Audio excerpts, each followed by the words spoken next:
Welcome everybody to week 4, day 1. We're going to talk about hash tables some more today, your big hash table summit, and then we'll probably get on to some new material as well. So first of all, we need to talk about the competency exam and see how y'all did on that. So let's pull that up.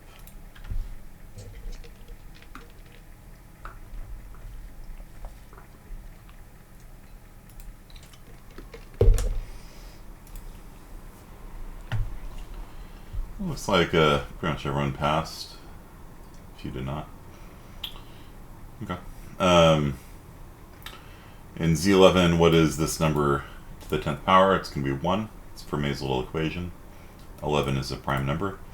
So any number to the 10th power, unless it's a multiple of 11, which I don't know, I'm presuming it's not, is going to be 1. What RSA attack is possible when the user is a small d?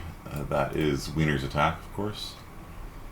In Z4, what is -1? It's 3. So if you are at 0 and you go left 1, you wrap around to the right-hand side, you end up at 3. And in Z17, what is 3 divided by 5? So modular division, gotcha. Okay, so what is 3 divided by 5? Okay, so the modular inverse of a number can be calculated that way. Or you can just be aware that 5 times 7 is 35. 35 is 1 higher than 34. So the modular inverse of 5 is 7. So multiplying 3 times 7 is 21. 21 modulus 17 is 4. So 3 divided by 5 is 4. Of course, as we all know. 3 divided by 5 is 4. Okay, so I will post another competency exam retake for the people that did not pass. And there you go. Okay, so there is a peer mentor job opportunity. $14 an hour. The peer mentor program is designed to provide multifaceted support to students through encouragement, guidance, and community. So basically, you have to be enthusiastic, you have to be motivated, you have to be passionate, have a desire to work with people. You have to be a sophomore and have a 2.5 GPA. So, okay. So if you guys are interested in that, mail Gabriela Ramirez. I'll post that onto Discord as well. Why can I not copy this? Okay. So there you go. It's at Help Center. Now let's put this onto the lecture room.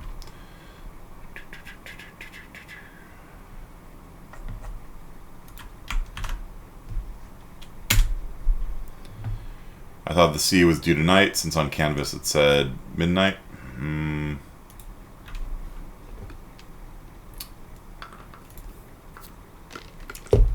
Well,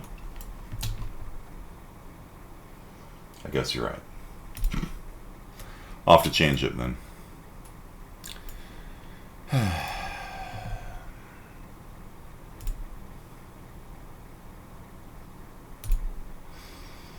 Edit the questions.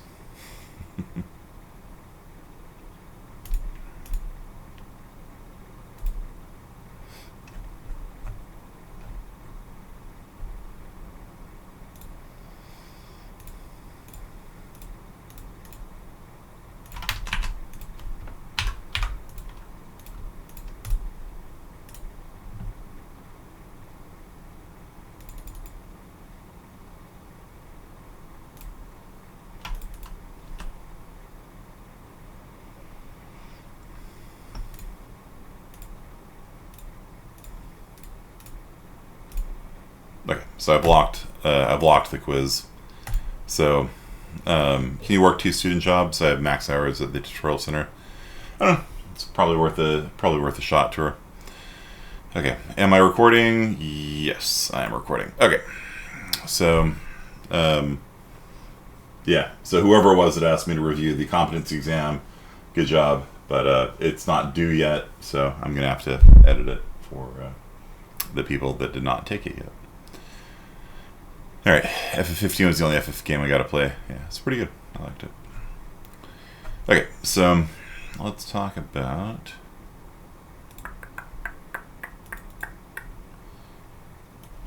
hash tables and shell scripting and things like that. So let's get over here into hash table reference.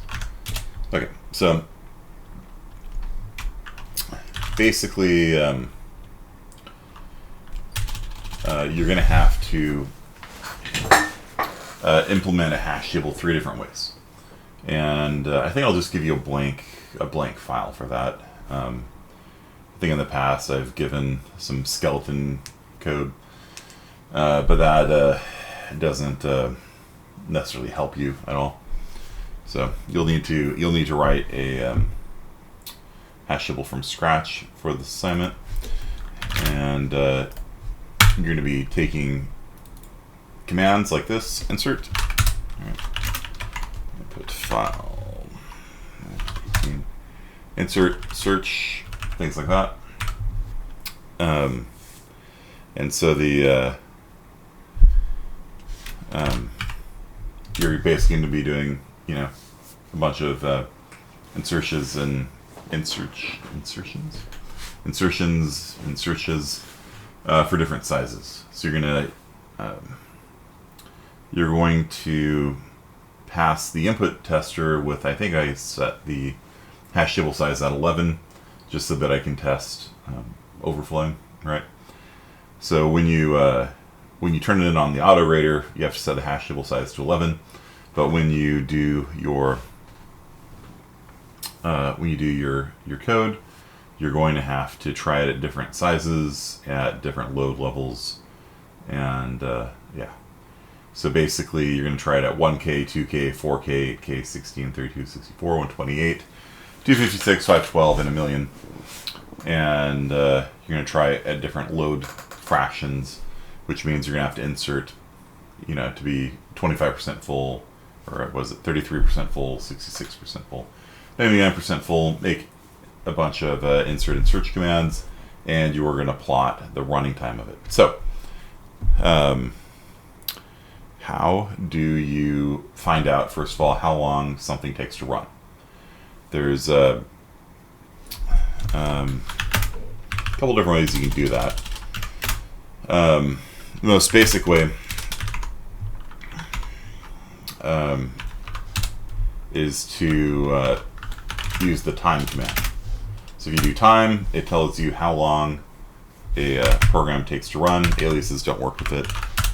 So this took 0.07 seconds to run.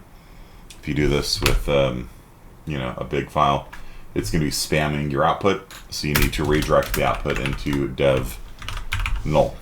Okay, and then this is going to run using this as the input, and then the output is going to get redirected to the trash can, essentially. So this is a really easy way of running a program and finding out. So if we feed in input search 98K, so 998,000 things, took 2.6 seconds to run. Make sure you compile your code with -03. Oh, interesting. I'm only using -02 here.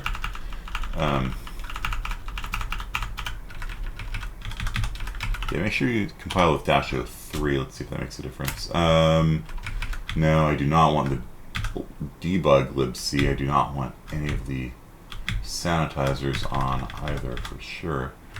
Warnings are fine. I'll kick the standard up to C++ 2A.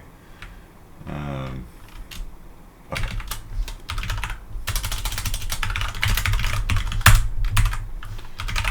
rebuild, this time with -03.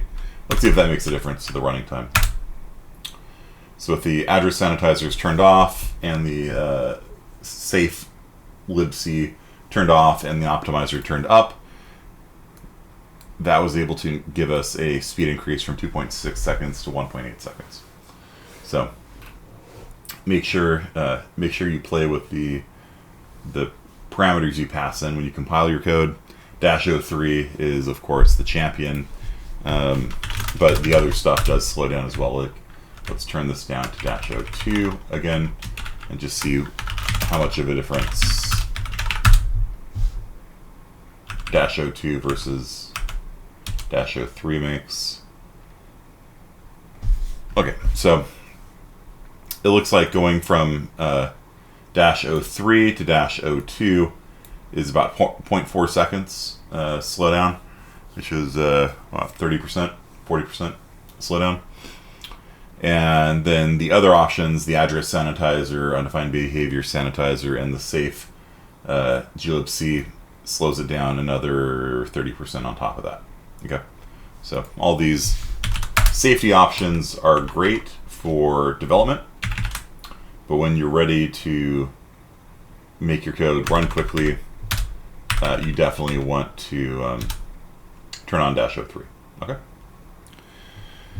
Any questions about command parameters? The touch command, that was to make C was altered. Yeah, touch is a command that updates the timestamp on a file. So you could come in here and be like,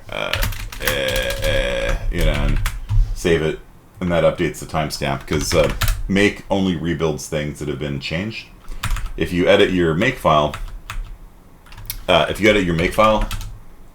and try rebuilding, it won't rebuild, because it thinks it's up to date. So if you ever edit your make file, then touch, and that just changes the timestamp on something.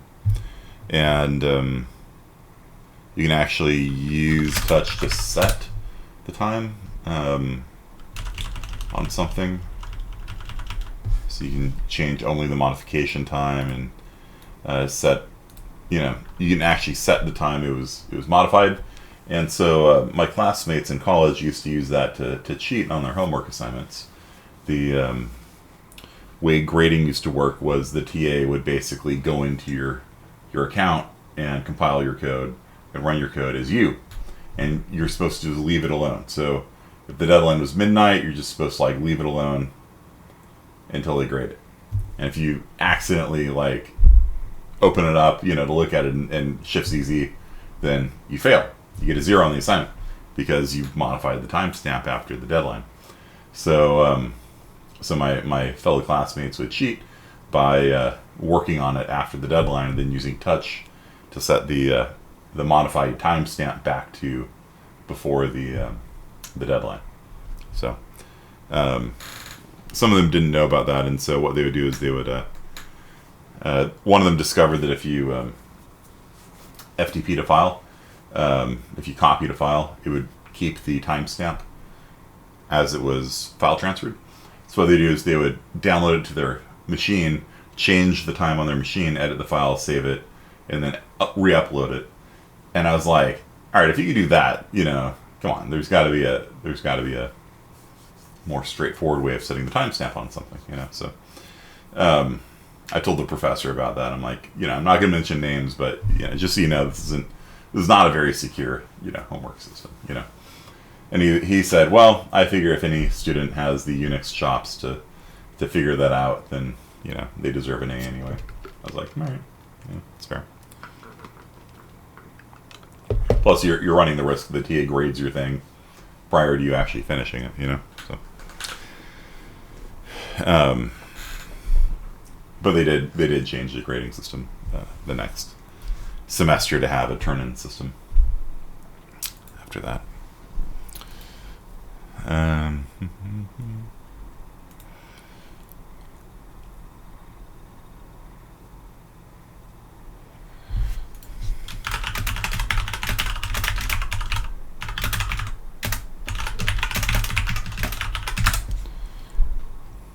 Okay, so Other ways we can do timings.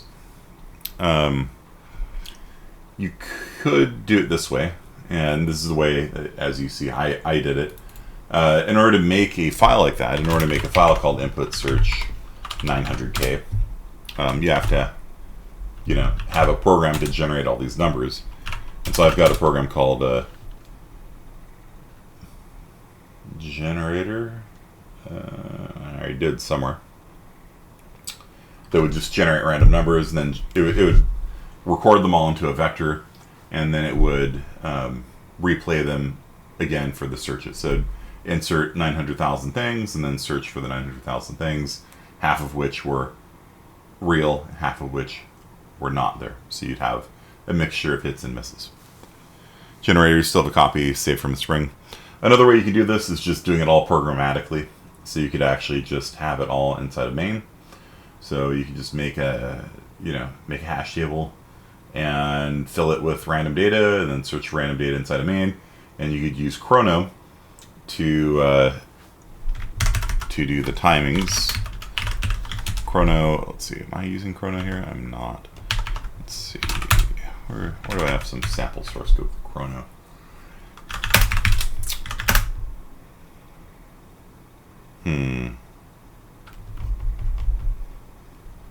What McCone, what was the assignment in spring that you used the thing for?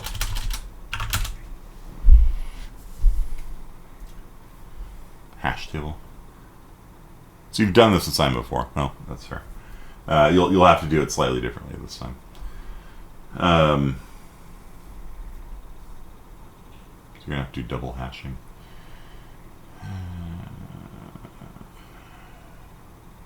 If you had chrono, where would you be?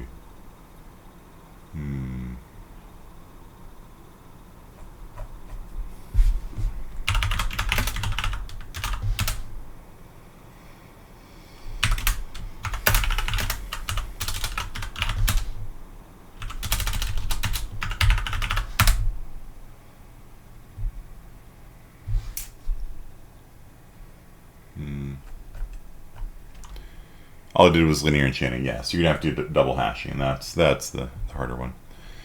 Okay, so gotta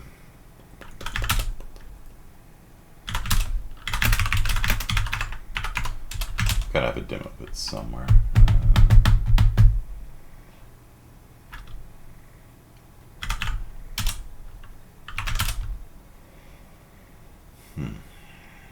Well, okay. Let's code it from scratch. It's not a big deal.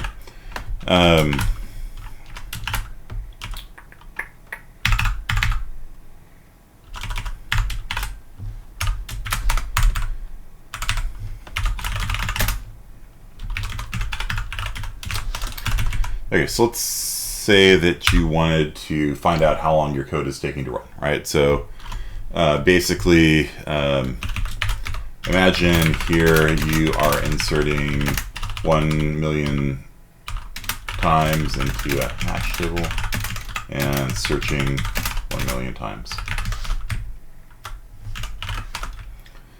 Okay, that's the code you're gonna have to write.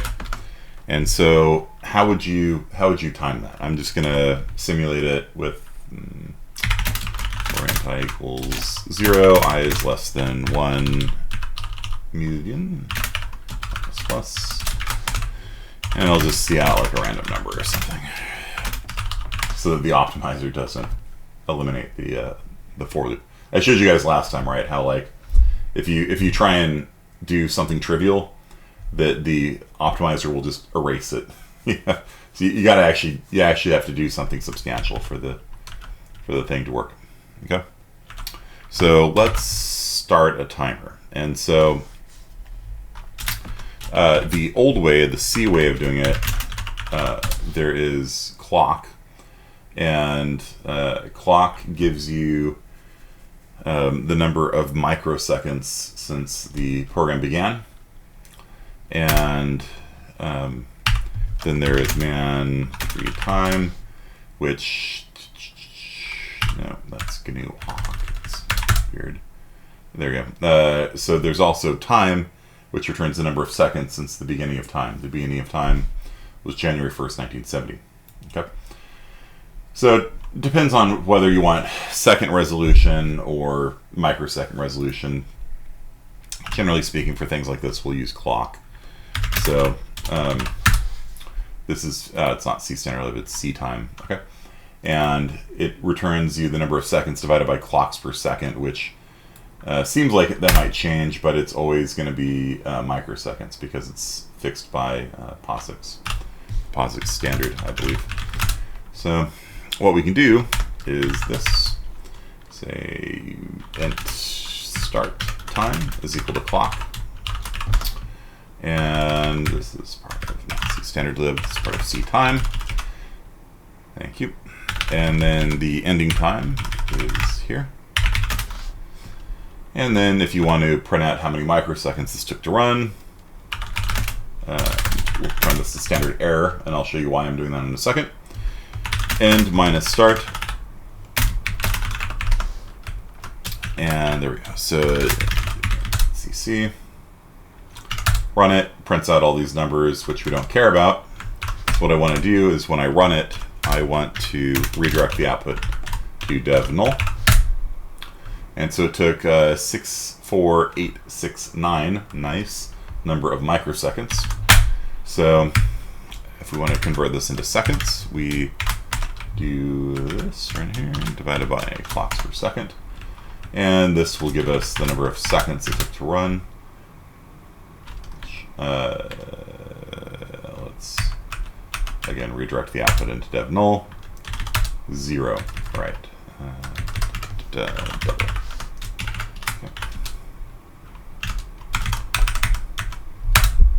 Okay, so 0.065 seconds. Okay. The Big Bang happened in 1970. That's the beginning of time. Yeah. Okay, so what I would recommend doing is you can use this. Chrono is sort of the C++. This is the C way of doing a timer. This is the C++ way of doing a timer. And what you're going to find is that the C way is kind of better. I don't know. It seems kind of like controversial to say that. This method here works pretty well. Yeah, it just gives you the number of microseconds since the program began.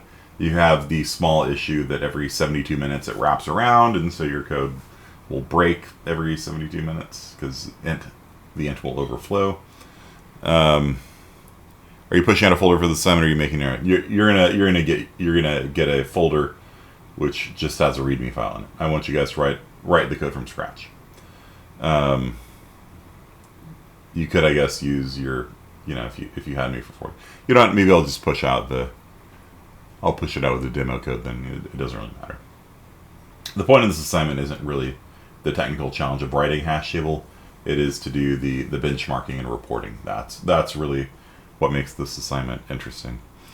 So anyway, so if you're gonna use the generator to make the input files, that's one way. I would kind of actually recommend that you just do it all programmatically, just like bake it all into your program, so that you can run the program maybe with a command line to like benchmark it and things like that. So how do you do?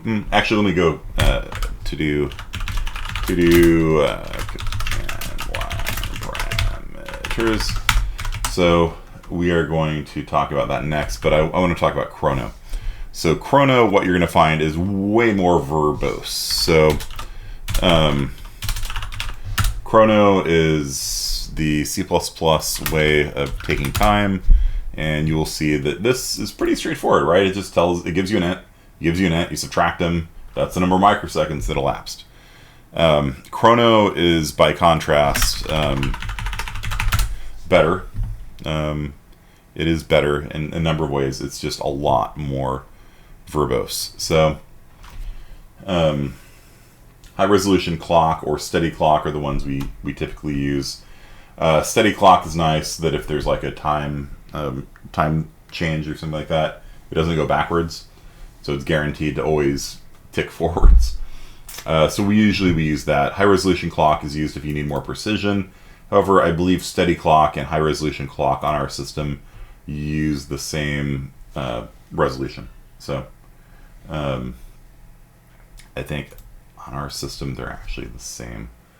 It may be an alias of steady clock. Yeah, I'm pretty sure. I'm pretty sure on ours it's actually the same. I'm not 100% on that though. It's not implemented consistently, and its use should be avoided. Yeah, so steady clock is usually what I use these days. Although, yeah, I don't think it actually matters. Okay, so steady clock has a member function called now that gives you the time, but the time is not like an int like we were getting before. It's actually this time point thing here, and AC up, and so it returns a time point. Okay, so are we able to use the standard hash table? Do you have to write everything? You have to write it yourself. Because the whole point of this is you're going to be testing the difference between linear and chaining and double hashing. So if you use the unordered map, you don't even know probably what kind of hashing it's doing. So yeah, input tester will work for it to test your correctness. Okay. So if we want to do it the C++ way rather than that and that and that, now I'll just comment these out, I guess. So you can kind of compare the difference between them.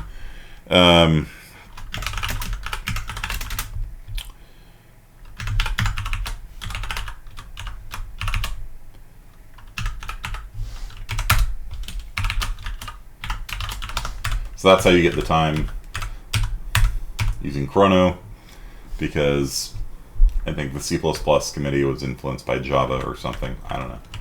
Somebody thought this was a good idea to...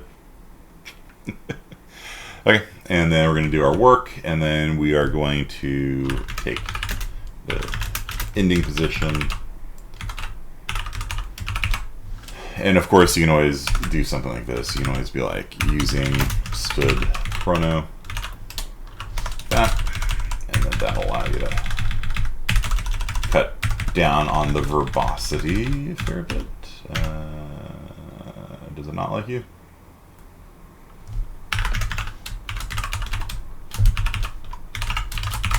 Doesn't like it? Using stood chrono.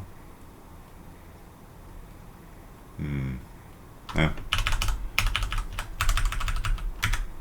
Let's do it the long way.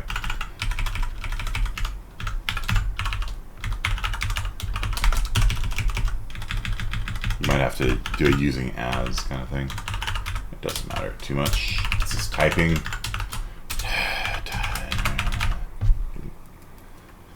Carpal tunnel from the chrono lib. Alright, now there we go. Alright, so that's how you start the timer using chrono. That's how you end the timer using chrono. And then to output the difference between it, you get you subtract the two of them, but you have to use what's called duration casting to see out stood chrono duration, and then you duration cast it to a double like that. Passing an end minus start.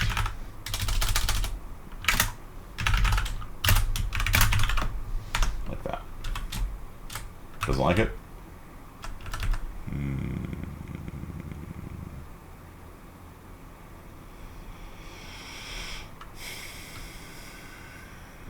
What do you not like about this?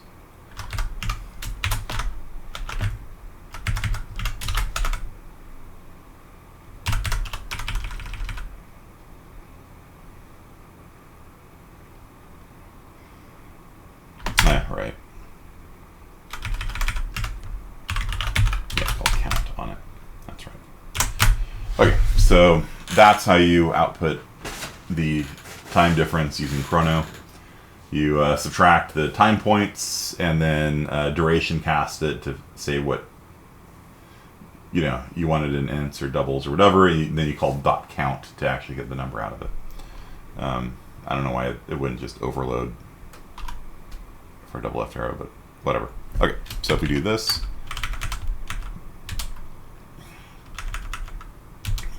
and right, we don't cout it. That's why I cout'd it, by the way. So if I did cout and I redirect the standard output to dev null, then my timing information vanishes. If I do this with cerr, then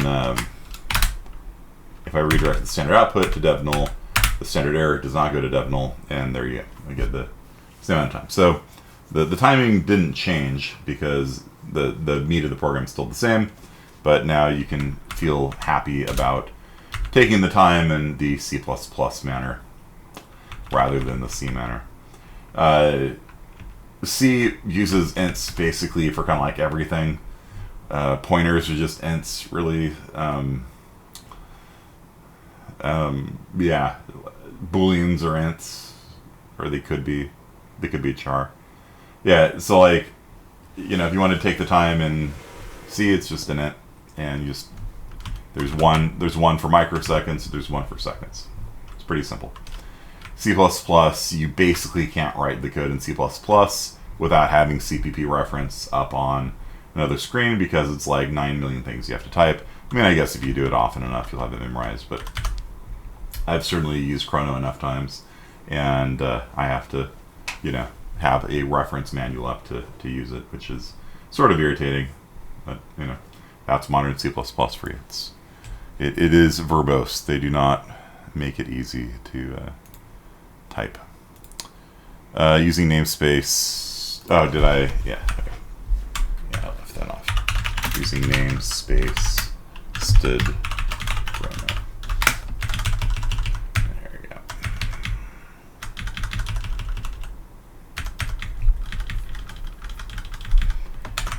And then you can using sc equals steady clock like this, if you want to further abbreviate it down.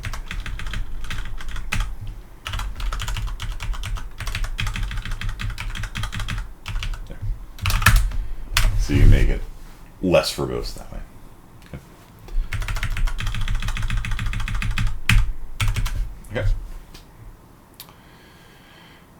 Yep.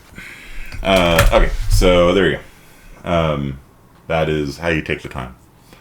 So we talked a little bit about double hashing. Let's do that one more time, I guess. So double hash something. Let's make a hash table real fast. Int table of size 43. 43 is a prime. Okay. And let's initialize it all to 0. Which that initializes everything to 0. And then let's have a hash function. Let's not call it hash, that's in the standard library. Let's call it hash1, and it's going to take in an int. And then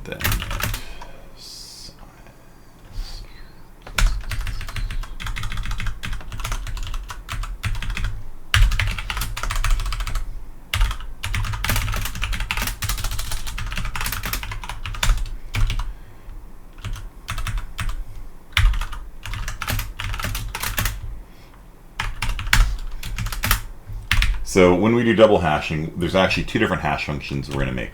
Hash1, hash2. Hash1 is our basic boring thing. So we're going to just return whatever value we're trying to hash into the hash table, modulus the size, right? So if we're trying to insert 44 into a hash table of size 43, it goes into slot 1. Because 44 modulus 43 is 1. Boom. Okay?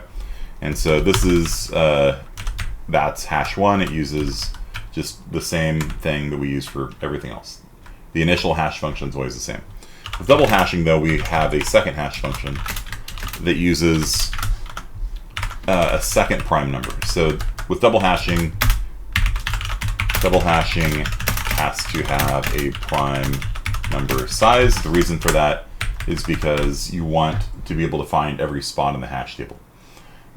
If you advance a certain number of steps, like 7 steps at a time, through a hash table of size 43, because these numbers are relatively prime, it will eventually touch every point in the hash table until it gets back to the original one again, in which case you're like, okay, the hash table's full. So that's why you have to use a prime number. Does that number theory kind of make sense to you guys? Like, if you have a prime number size hash table and you advance 2 at a time, it's eventually going to hit every spot until it loops around back to the original one. If you go 10 at a time, you know, as long as the greatest common divisor, it's the bicycle problem, the Turing bicycle problem, right? Eventually it will loop back around to the original as long as the greatest common divisor is 1, right? It'll eventually touch every spot on it. Okay, so for double hashing, you need to have a second prime number. You need a second prime number, which is usually the next smallest, right? So if 43 is a prime, 41 is the prime smaller than it.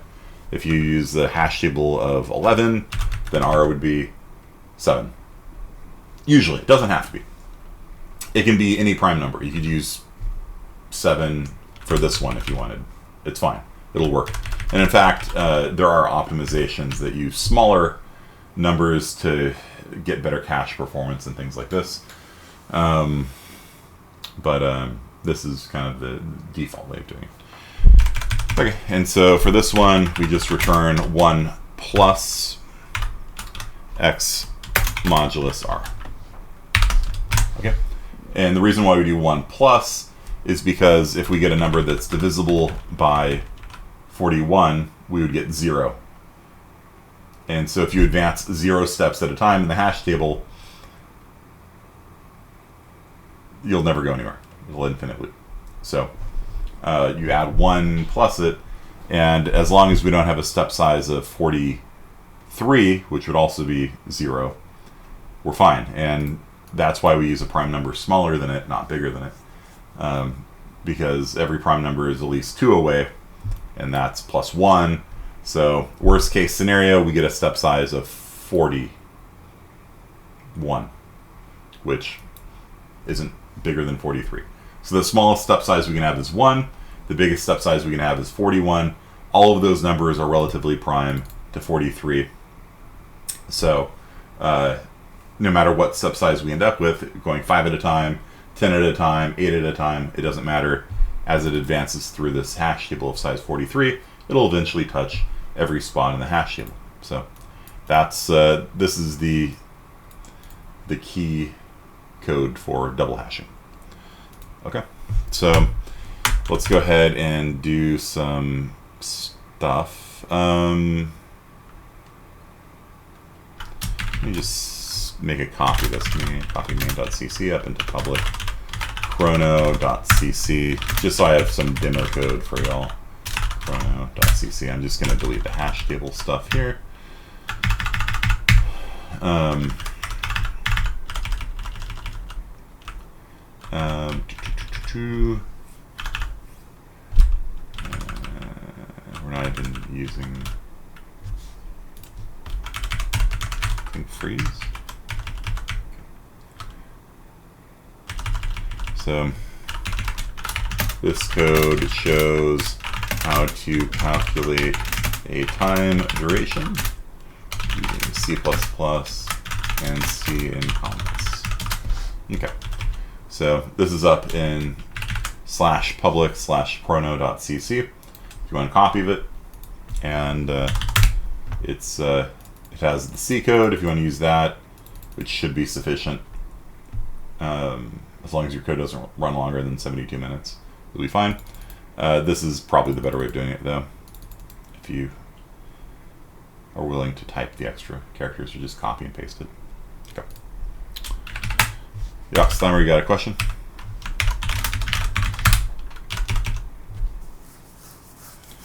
So you don't recommend generating all the input files like we did last time? You can. Sure. Go for it. I just think it'd be easier to do programmatically, honestly. But you do you. It's fine. All right, so we've got a hash table. It's all empty. We're going to use 0 to indicate the table's empty, so we can't insert a 0. It's fine. So we are going to let's do 20 inserts and 20 searches. 20 inserts and 20 searches. So let's drop a vector with these numbers.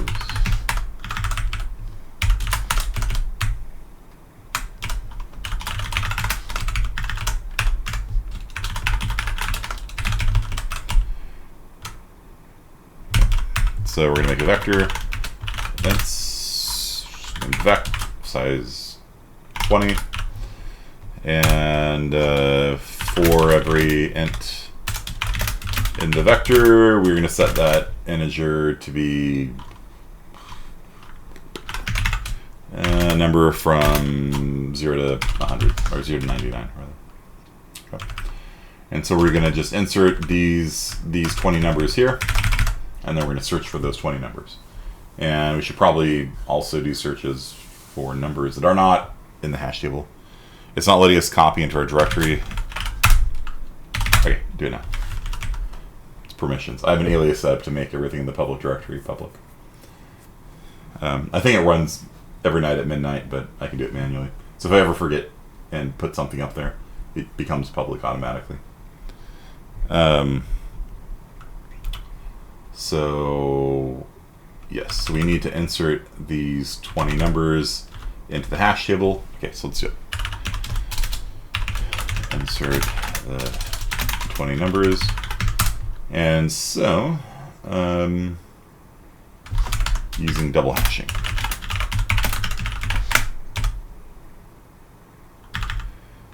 So, for every integer in the vector, we're going to insert it into the hash table. Okay, so the initial location is going to be equal to h1, or hash 1, sorry, hash 1. So if we're going to be inserting the number 45 into the hash table, we pass 45 to this function, it comes back with 2. So this is our initial location. If the initial location is open, then we insert into the hash table. So if table square bracket initial location is available, then we're done. So then we're going to insert. Let's not use square. Let's not use C style.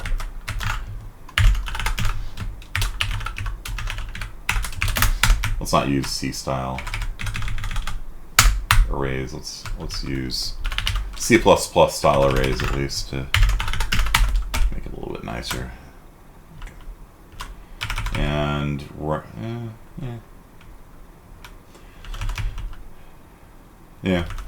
you might want to use .at instead.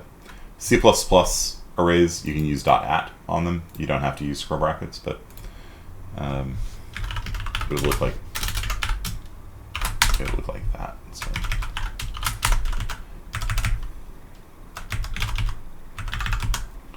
If you want to use .at to do bounds checking, I'm pretty confident that my code is not going to run out of bounds, so I'm just going to use square brackets, and I could, rather than saying double equals 0, of course I can say if not, right? It's a little C++ shortcut there.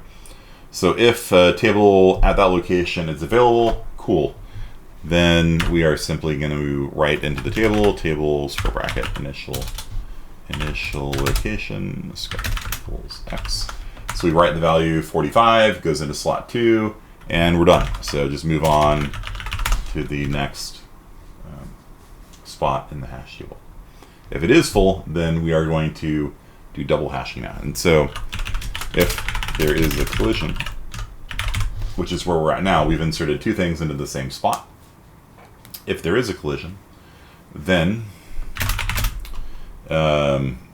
this is where the three ways diverge, right? With linear probing, you go 1 to the right, 1 to the right, 1 to the right, 1 to the right. With quadratic probing, you go 1 to the right, 4 to the right, 9 to the right, 16 to the right.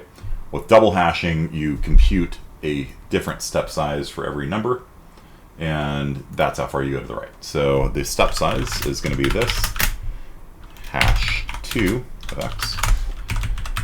And then we are going to say while true.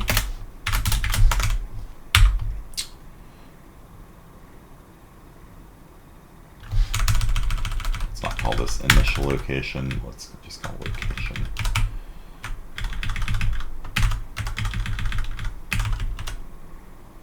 Because we're about to modify it, so it won't be initial location anymore. So location is going to move by the step size. So we're going to move 5 to the right, 5 to the right, 5 to the right every time. We're going to keep checking over and over again. And if we ever get back to the starting location, so if, damn it, we do need initial. Okay, whatever. Should have kept that.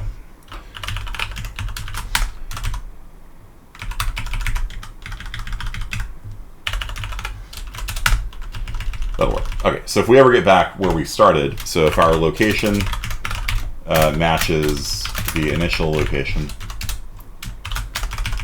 then we're full. The hash table is full. So cout hash table full, dying now.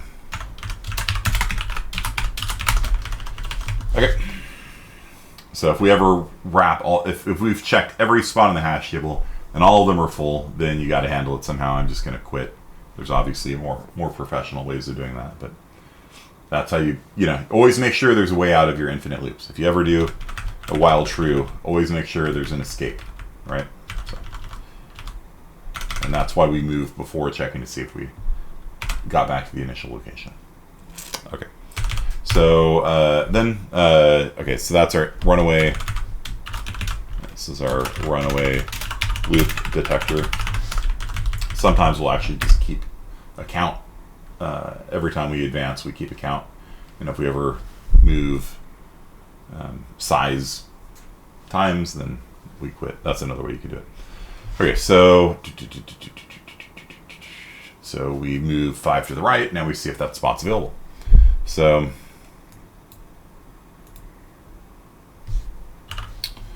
if table location is available, the table location is available, then we write in our data,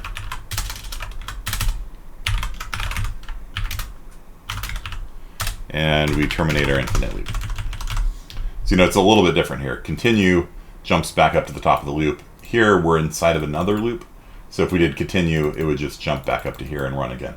So we break out of it, it ends the loop, and then it comes down here and then goes to the next element. So that's it. That's actually all of you need to do for double hashing. That's all of the code to do double hashing. If you run this, it runs very quickly.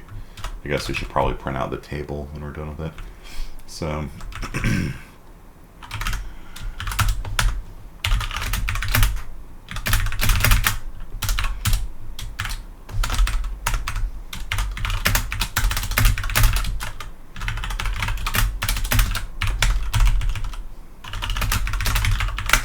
So it's going to print out the 20 numbers we're going to insert, and then I'll print out the array at the end for every integer in the table. Cout x.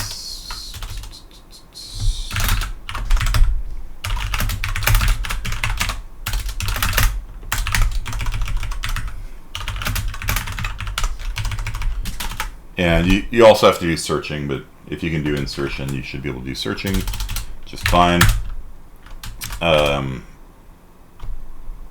Okay. So it's inserting 83, 68. You know, yeah. This might be slightly too complicated. Let me make the table size a little bit smaller. I'll make the size equal to 11, R is equal to 7, and then we will be inserting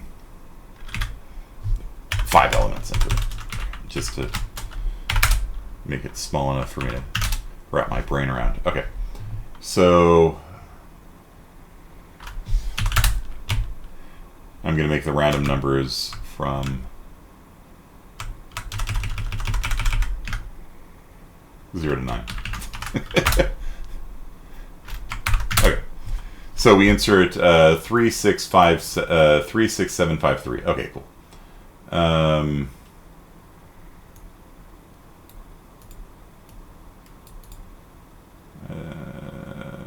This not work. I don't think it worked. How are we handling duplicates?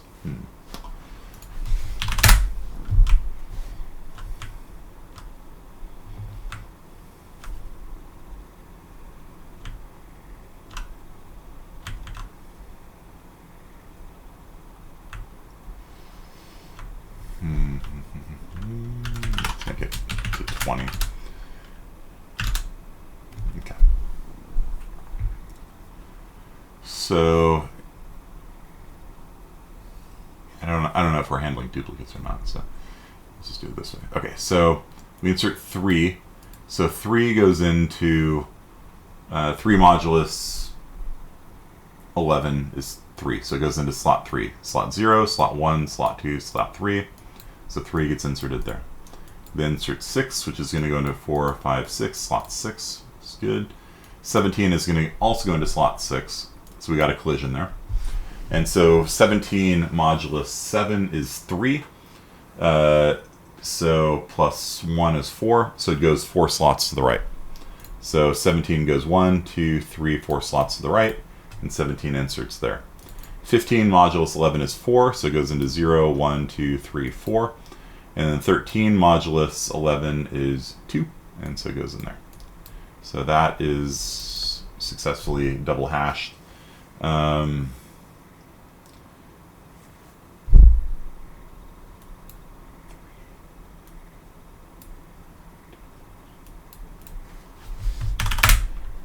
wonder if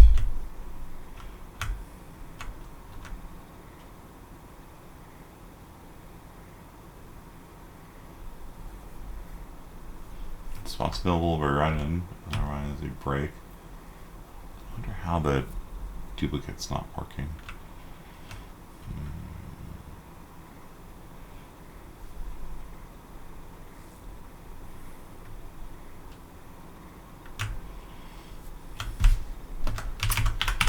Kind of curious what's going on. So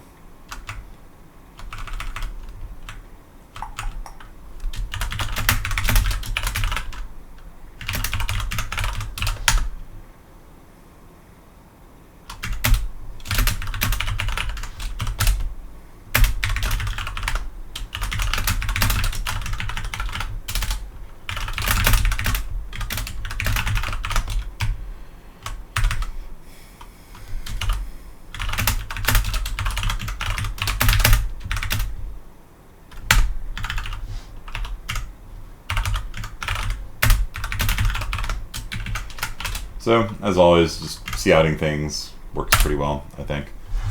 Try and figure out what's going on. Or you can use a debugger. That actually usually takes longer, at least for simple things like this. Okay, so we're inserting 3. It goes into initial location 3. The spot's available. It goes in.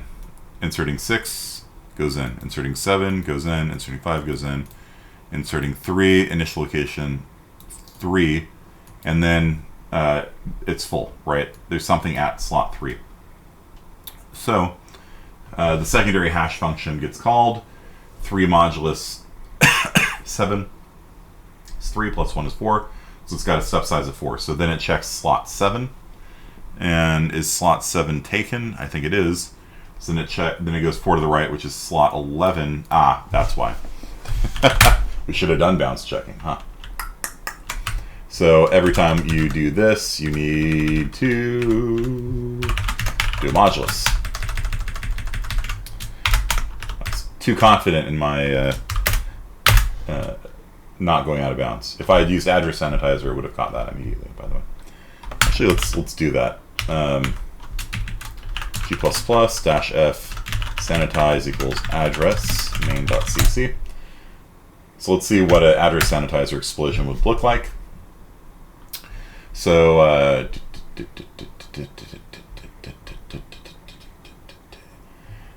okay, so we went here, and then it's going to give us a address sanitizer explosion on line 52 of main.cc. So then main.cc line 52, and you can see right here it went out of bounds. So address sanitizer, I salute you. I should have used .at for everything. Oh well. It makes debugging your code a lot easier when you do your development using address sanitizer on. I was just slightly too cocky in that. So location plus step modulus size. Okay. So every time you advance to the right, make sure you do the modulus and wrap it around. Like I said, there will be extra credit if you have your code competitive with mine in terms of running time. It doesn't matter which of the implementations, I guess. Either linear or double. Let's put it that way. For 1 million elements, your running time needs to be comparable to mine. Linear might be faster because you can replace the modulus with a power of 2, which is a bit mask. You can do. Okay, so if we do this, then run it, and everything works fine. So it wraps around to here, and there we go. So that's the solution to the mystery, and also a great demonstration of why anytime you do development, you should always be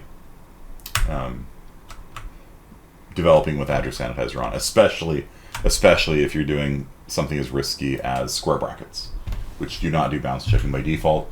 So you can turn on address sanitizer to get bounce checking while you're doing development. Then you can turn address sanitizer off and get the speed boost of square brackets. Okay. So that is that. Or you can develop with the safe glibc, which will also insert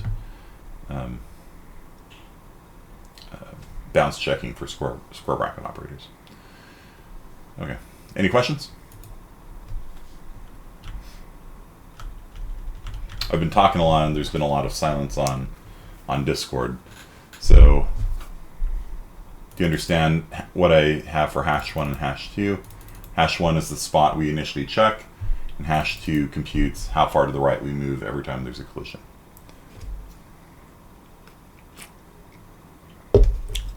I'm not going to give you a copy of this code. I want you to code it yourself. You also need to implement searching as well. Okay. So I think that's a good spot for a break. It's 11 o'clock, so.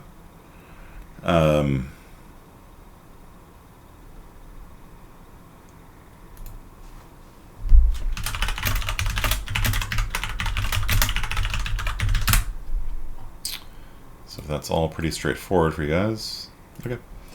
Then we'll pick it up after the break. So we'll come back at 11 o'clock, okay?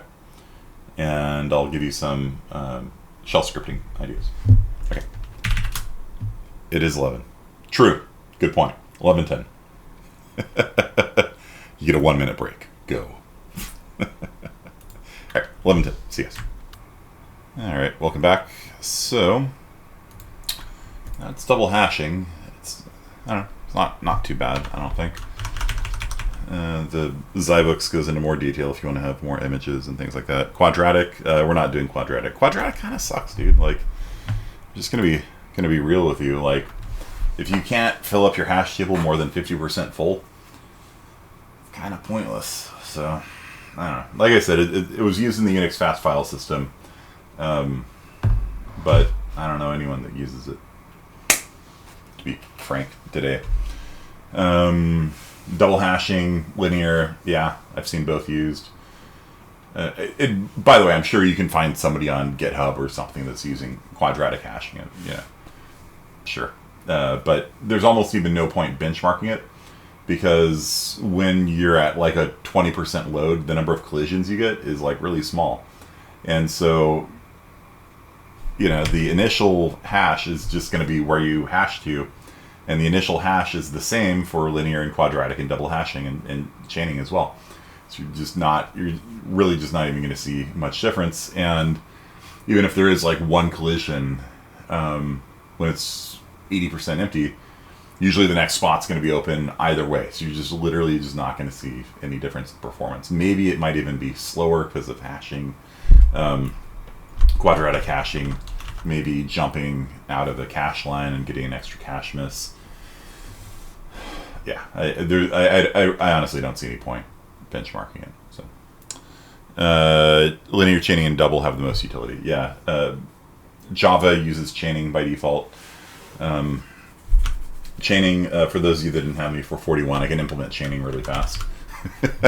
So we are going to insert into a, let's see, do I want to do this in here?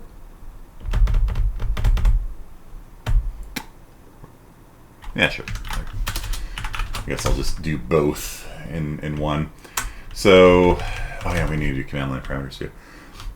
So we are just going to make this table, and then we're going to make table 2.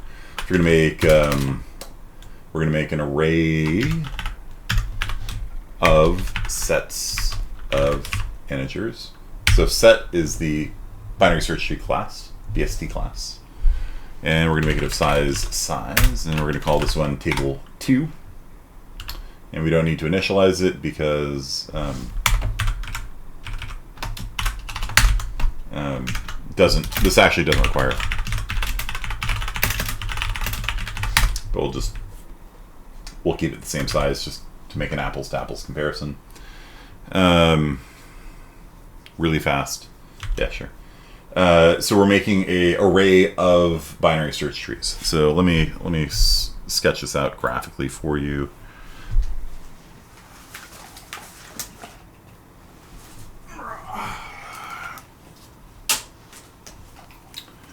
And aside of one note.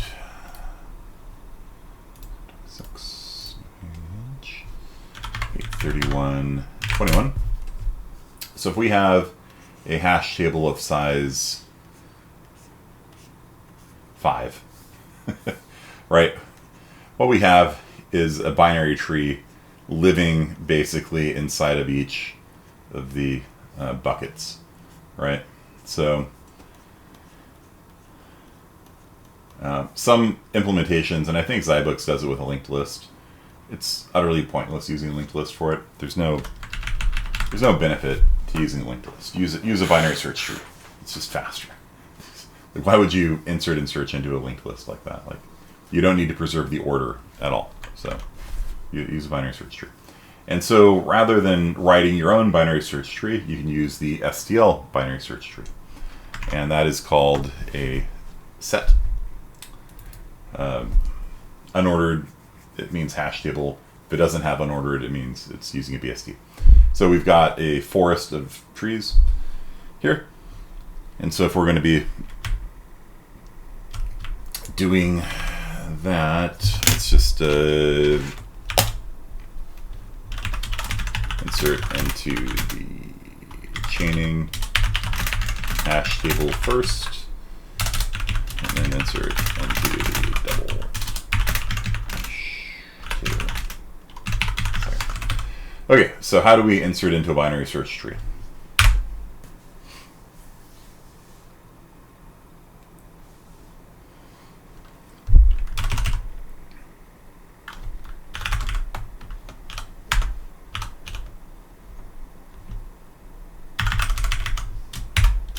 So the initial location, the bucket we're going to go into is the same. If you're going to be inserting 43 into a hash table of size 41, it's going to go into bucket 2. Right? Pointers? Nah, we don't mess with pointers. We're modern C++ coders. We don't do pointers. It's like, it's actually, you know, maybe I'm even doing you a disservice, because if you go to like UC Irvine, they have like a junior level C++ class, and they ask you like C++ trivia questions like, when would you use a pointer to a pointer to a reference to a pointer to a reference? you know, and if you dereference that twice, what is the type? Just all things that, like, I would probably quit a company if they asked me to do. But, yeah. No, we don't need pointers. So the bucket's the same. So table 2, initial location. Location is the bucket we're going to go into. But there's no collision per se when doing chaining, because it just goes into the bucket. I mean, there is collision, but the bucket itself handles it, right? So with double hashing, if we get a collision here, then we like go on with linear. We go on to the next one or whatever. With chaining, we just erase that. With chaining, we just insert into the bucket and let the bucket's BST handle the collision. Okay. So for each bucket, for each tree, there's a tree inside of each bucket. Nice image. There's a tree growing in every bucket. Yeah. Chicken in every pot. A pot in every chicken. I don't know. So table 2 insert location dot insert. That's it. So we're going to insert X. So that's it. That's chaining. That's it.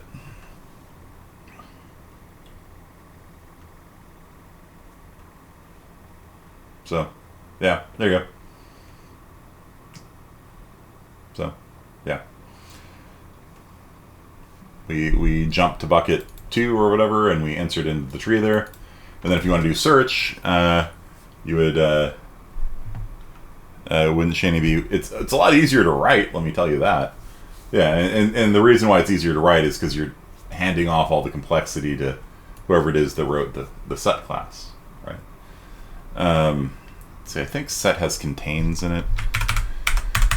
CPP reference set contains. Is that being added in 23? I can never remember. Count, I guess, is the nearest thing. Okay. So, yeah, count. If you want to find out if something's in there, if you want to check to see if a number is in the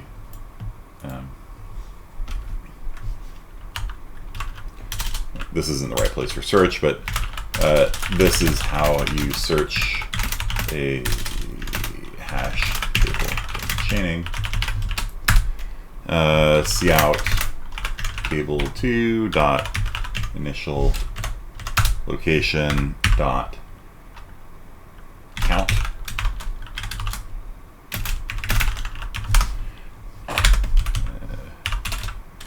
This will be elsewhere in your code. Don't put it in the insert code, you know what I mean? So if the count is 1, it's in the hash table. If the count is 0, it's not in the hash table. There you go. There's insert, there's search. And delete works by calling erase or whatever, you know. So that's it. That's hashing with chaining. And it's usually how I write a hash table these days, just because I just offload all the handling of everything to the binary search tree. And the other really nice thing about it is you don't technically have to reallocate if it gets full.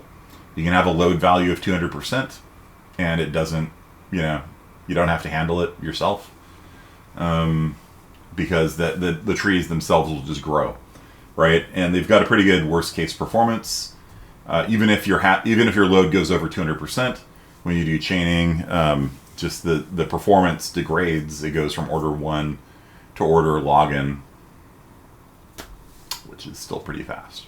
So if you use linked lists like the Zybox tells you to do, then the performance degrades from order 1 to order n, which is a really noticeable difference in speed.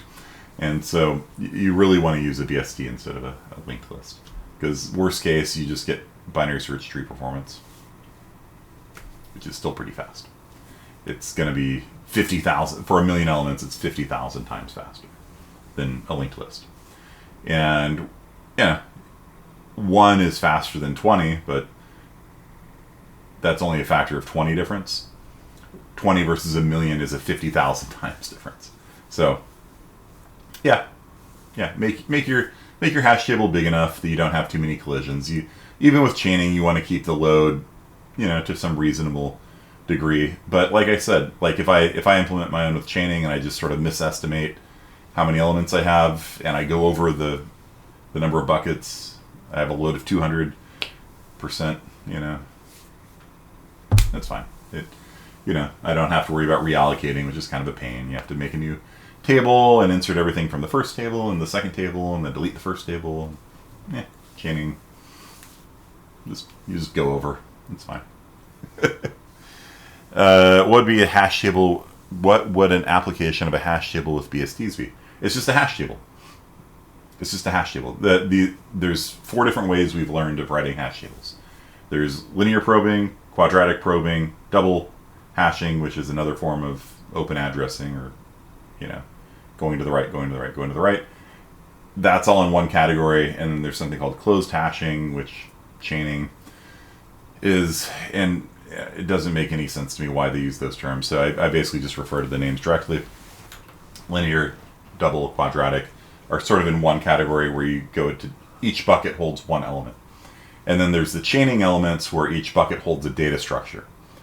And the 2 main ways are with a linked list in every data structure or a BST in every data structure. And as far as I can tell, there's no benefit to the linked list approach. Might be lower on memory requirements, maybe. I don't know. Hash tables are all about wasting RAM, using more RAM to get more speed. So the application of a hash table with BSTs is exactly the same application of every other hash table in Crowley. Hash tables are your fastest way of inserting, searching, and deleting. So you could swap out a hash table that's doing double hashing for a hash table using chaining with BSTs, and the end user would not notice any difference. It might be faster, it might be slower. That's what this assignment is going to tell you. This assignment is going to tell you which approach is faster. Okay, so you're going to try it with different sizes and different load values. You're going to graph them out and write a report and submit it to me. Okay, so the applications are the same. The only difference is speed. And so one of the big things that you do in grad school is this kind of stuff, where you've got different algorithms that do the same thing, and you try to figure out which one of those algorithms you should be using. So should we be doing chaining with linked lists, or should we be doing chaining with BSTs? There must be some reason why people use chaining with linked lists. Let's compare them. And that's actually a perfectly fine experiment, right? Like, there must be some reason that people do it with linked lists. I don't know. Let's benchmark them and find out.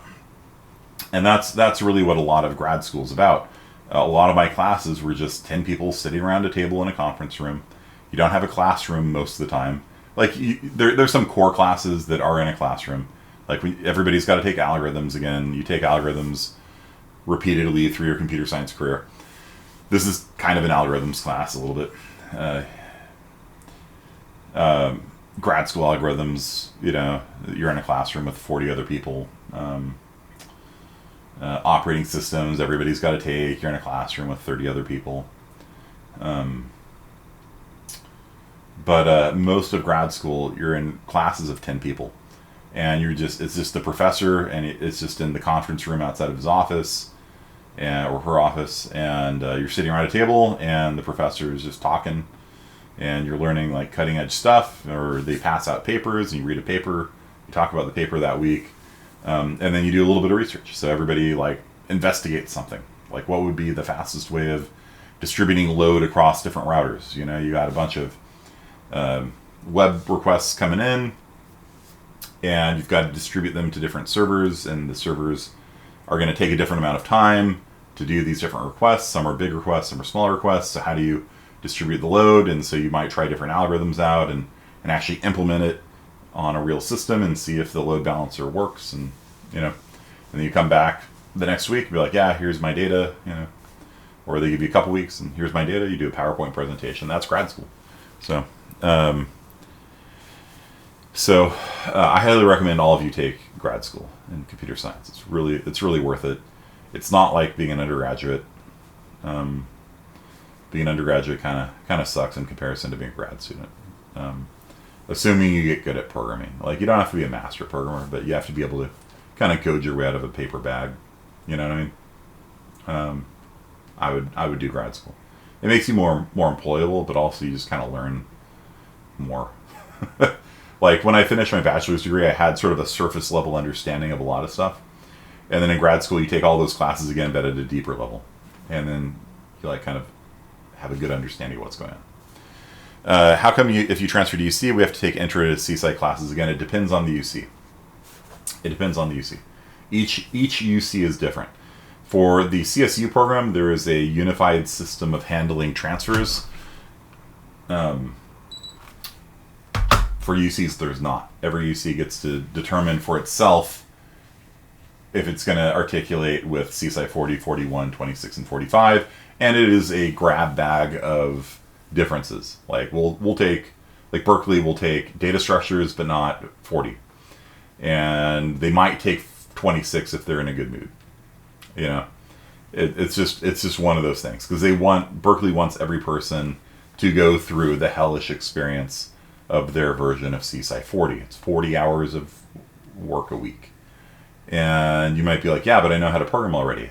Yeah, guess what? Every person going into Berkeley's computer science program knows how to code already. And they know that. Like, they don't really admit people that have never programmed before. If you want to take a Berkeley class to learn to program, there's Computer Science 1 there, which is or 20, I think they call it. But their version of C-site 1, which is called The Beauty and Joy of Computing. And it's a nice, like, kind of friendly, happy, introduction to computer science. And they do, like, cute graphics and stuff like that. Their version of C-site 40 is a hell class that is designed to grind you down and rebuild you in the image of a Berkeley computer science major. And it's 40 hours of work a week. Quite literally. You get 7 to 8 programming assignments a week. I give 1. They give 8. All right? So it's an intro class, but it's very much like, all right, we know you know how to program, but now we are going to, like, grind you into a fine pulverized dust. And some of my students went there and just quit. They're like, this is just ridiculous, because they're taking 4 classes, and their version of C-site 40 is like, this is the only class you're taking right now. Like, this is a full-time job, this class. So I'm going to aim for master's. Any advice? Yeah, you should do it. You should absolutely do it. Grad school's usually free if you do it right. So people worry about tuition costs and things like that. In general, as long as you TA a class, you get what's called a tuition waiver. A tuition waiver is it depends on the institution. Sometimes it's just like a certain amount of money. At my institution, it meant you paid no tuition. So nobody I knew in the department paid to go to grad school unless they wanted to. Like, one guy, his work was paying for it. Okay, cool. So he didn't care about the tuition costs because his work was paying for it. So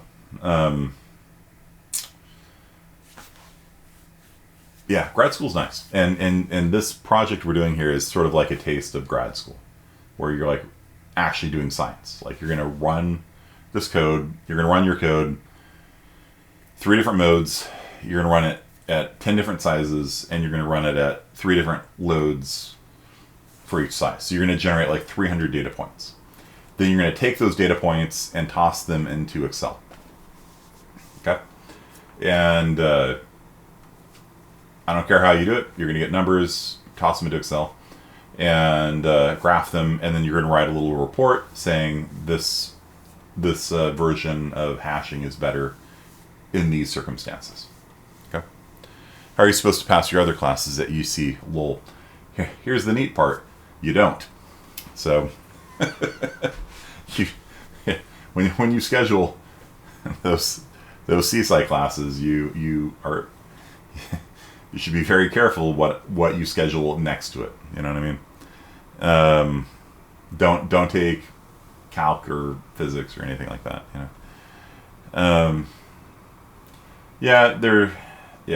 They're not cheap necessarily. Living in Berkeley is the worst part of Berkeley, I think. The rent is sky high, and you live in these aging Victorian homes that are filled with mold and lead, and with 11 other people in it. To admit into the CSci major, you have to get a 3.8 GPA in the first 3 CSci classes. That's how it was at UC San Diego. So if you wanted to get in, you would be admitted as a pre-major, and then you had to get 2 A's and a B to be admitted into the major, and it caused huge amounts of cheating.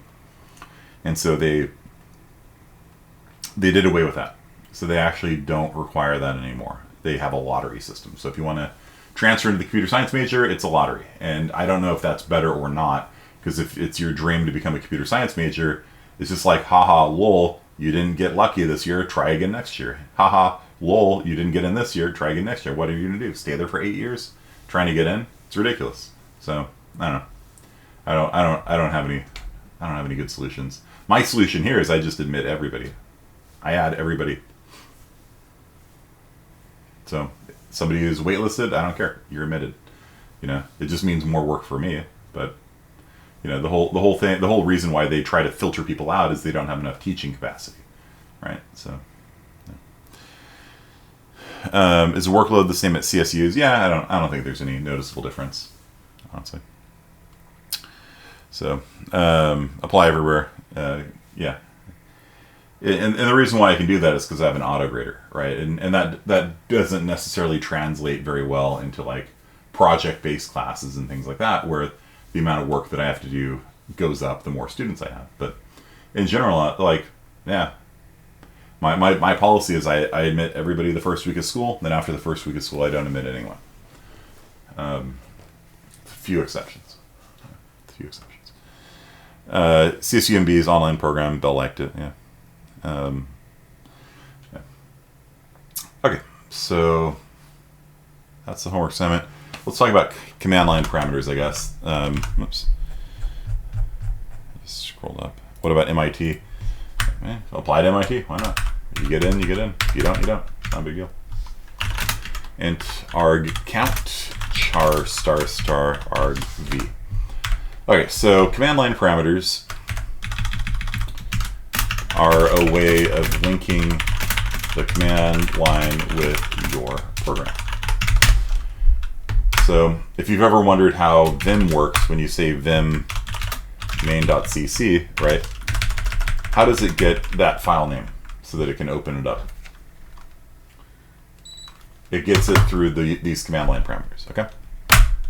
So it is going to give you argc, which is how many words were typed on the command line, and it's going to give you an array of strings. A string in C is a char star, and so a char star star is an array of strings. This is old school, and there's a proposal a while back to just allow this, right? Like an array of strings or whatever, that got shot down. So if you do command line parameters, it is the old school way. Acceptance rate of 6.7%. Yeah, just apply. Just, it's $80 out of your life or whatever.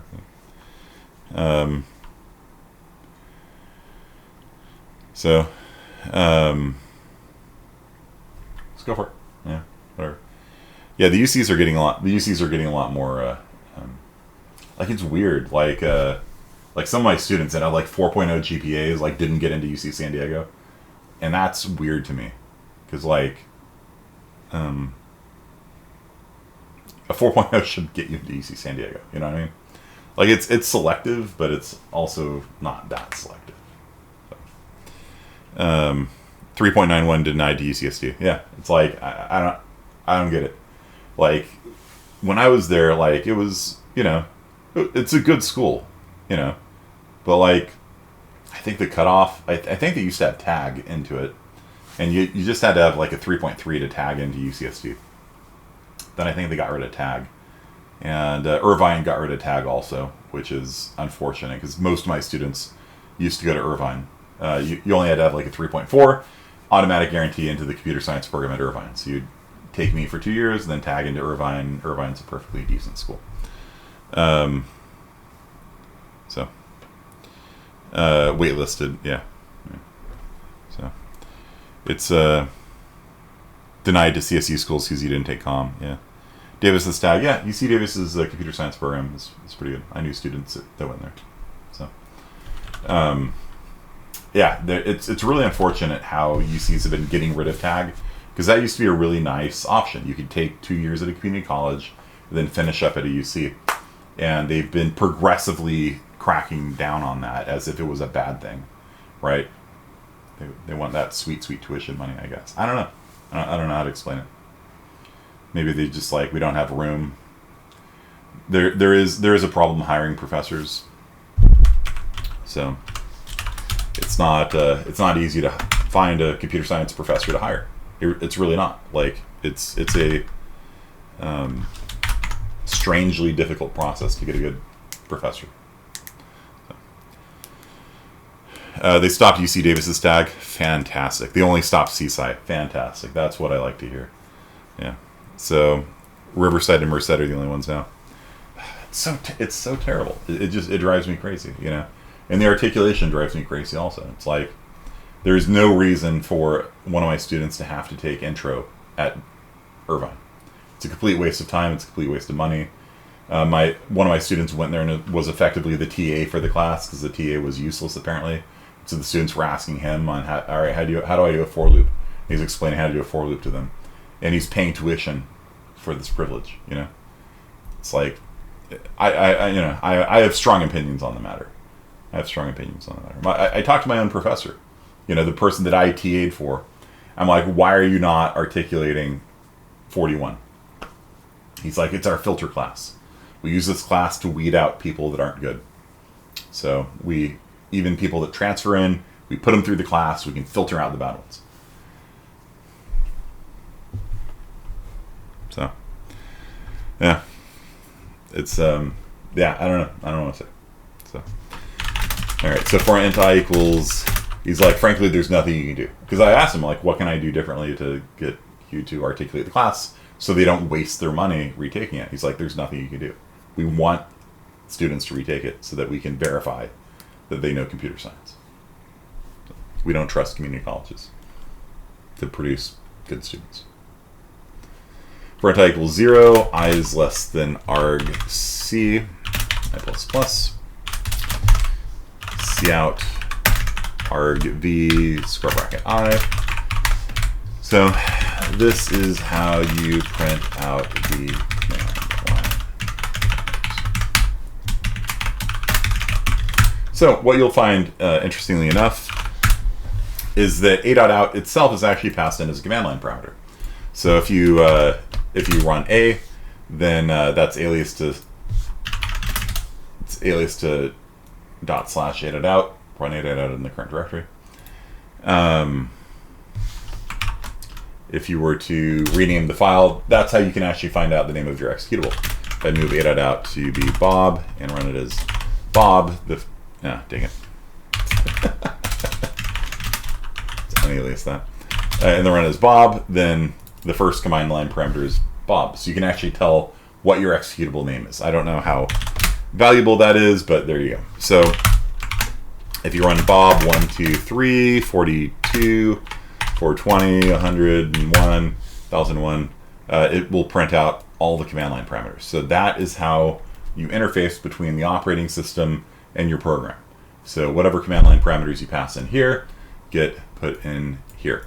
So that is the way you do that. argc is the size of the array, and then argv is the array of strings, and that's how you print those out. And so what I would use that for is running your code in different modes. So pass in 1, 2, 3 to pick the different modes of your code, and then maybe pass in the size of the hash table to generate.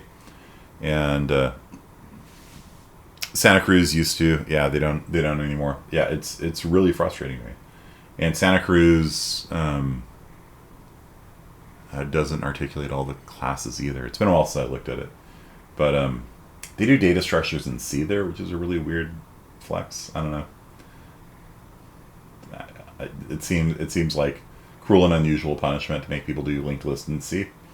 You don't have object-oriented programming, which is really well suited for data structures. Are there other command line parameters other than argc and argv? Nope, that's it. So when you make main, you either pass in nothing or you pass argc and argv in.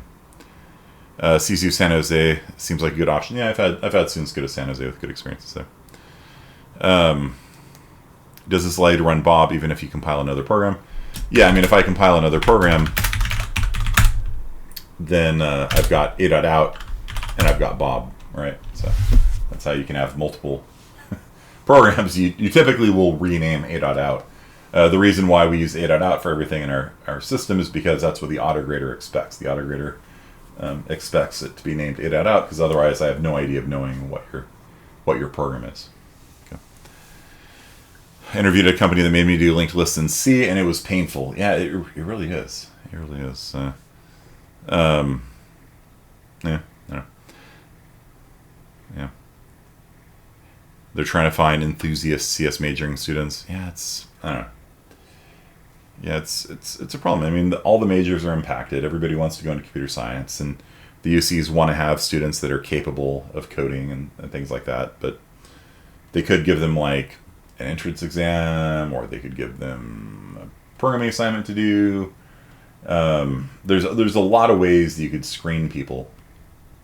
You know, like when I took CSI 45, the professor's like, if you know this material already, come talk to me. I'll give you the final. If you pass the final, you get an A in the class. You don't have to waste your time and my time. I'll just give you an A. You don't have to come. You'll still be in the class all semester or whatever quarter, but you don't have to come. You just get an A. And I really like professors that do that, but there's like, you know, there's usually some sort of bureaucracy in there that stops that from happening, right? And you know, bureaucracy is the enemy of the good. You know what I mean? That professor also, Keith Mueller at UC San Diego, literally did not care about the rules very much, and so that might have also been part of it. He was one of my favoriteest professors of all time, and the department kind of hated him. I think, I don't know. We kept signing petitions to like keep him from getting fired. Like I don't know if they were trying to fire him or not, but like they kept constantly circulating petitions to keep Keith Mueller from getting fired. And we kept signing them, and he kept not getting fired. And then eventually they fired him. Apparently, I don't know the story. Maybe he quit. I don't know. And then it was really funny. I was reading a newspaper article a couple of years ago, and a Blizzard, Blizzard software alumni donated a big chunk of money to UC San Diego because of Keith Mueller. He said this guy was this great professor. He really inspired me, and so I'm in computer science because of him. Here's $1 million or whatever. And so they named the chair, the endowed chair that the alumni created after Paul Cube, which is another professor I worked for, not Keith Mueller, but they did talk about how much they loved Keith Mueller and what a great professor he was and how he exemplified everything great at UCSD. And I was just like laughing because like, from what I understand, like the department did not get along with him because he would just kind of flaunt the rules and just kind of do his own thing. So, my classes are prep enough. Yeah, they are. They really are. Yeah, it's just a matter of they just don't trust community colleges. They don't trust any institution really, because you know the quality of computer science education fluctuates wildly around the country, and so that's the reason for that. But yeah, Keith Mueller was amazing, and as far as I know, got fired, and then after $1 million came in because of him. They took it, praised Keith Mueller, and then named the chair after Paul Cube, who taught Intro to Computer Science for a number of years. I worked with him. I liked him a lot. I'm not dogging on Paul Cube. It's just funny that they didn't name it after Mueller. After that was the reason for the money. So. Let's see. Paul Cube chair.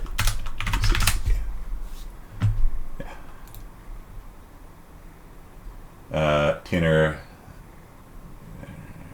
first of its kind, first name chair, $2 million gift. Yeah. So,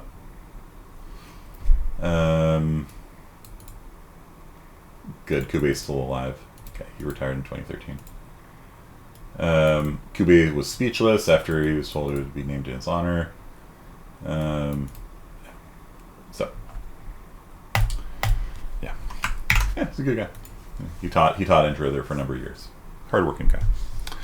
Okay, so that is the command line parameters, and so you can pass in arguments here. These are strings, essentially. What you can do is you can do something like this: string s is equal to argv square bracket I, and convert it to a C++ style string that way. And then if you need to convert it to a number or something like that, you could say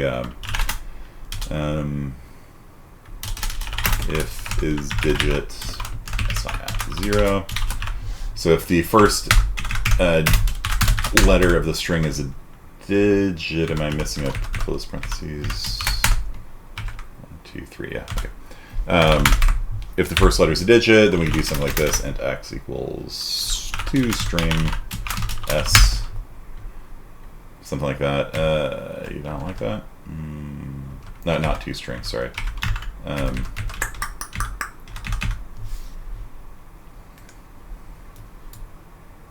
To string is the other way around.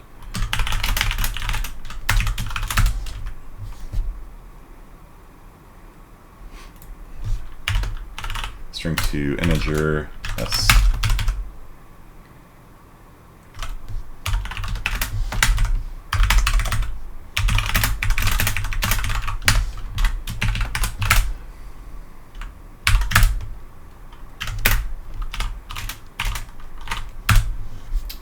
So that's how you can get numbers in.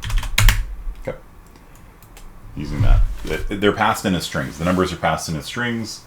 And so you can use s2i to convert them into numbers. And the reason why I check to make sure that at least the first digit is the first character is a digit is because if it's not, it throws an exception, right? So if we didn't do that, it would throw an exception and die on the a.out. It would try converting a.out to an integer, throw an exception and die, and I don't want to write a try catch block. It's just easier to do it this way. Okay. So any questions about this? So you can do the generate program to generate big input files. That approach certainly works from last time. String to integer, yeah, s2i, string to int.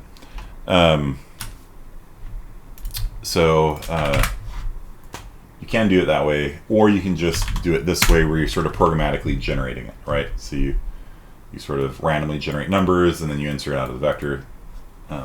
That way works as well. It's a little less typing, so I'd probably do it that way.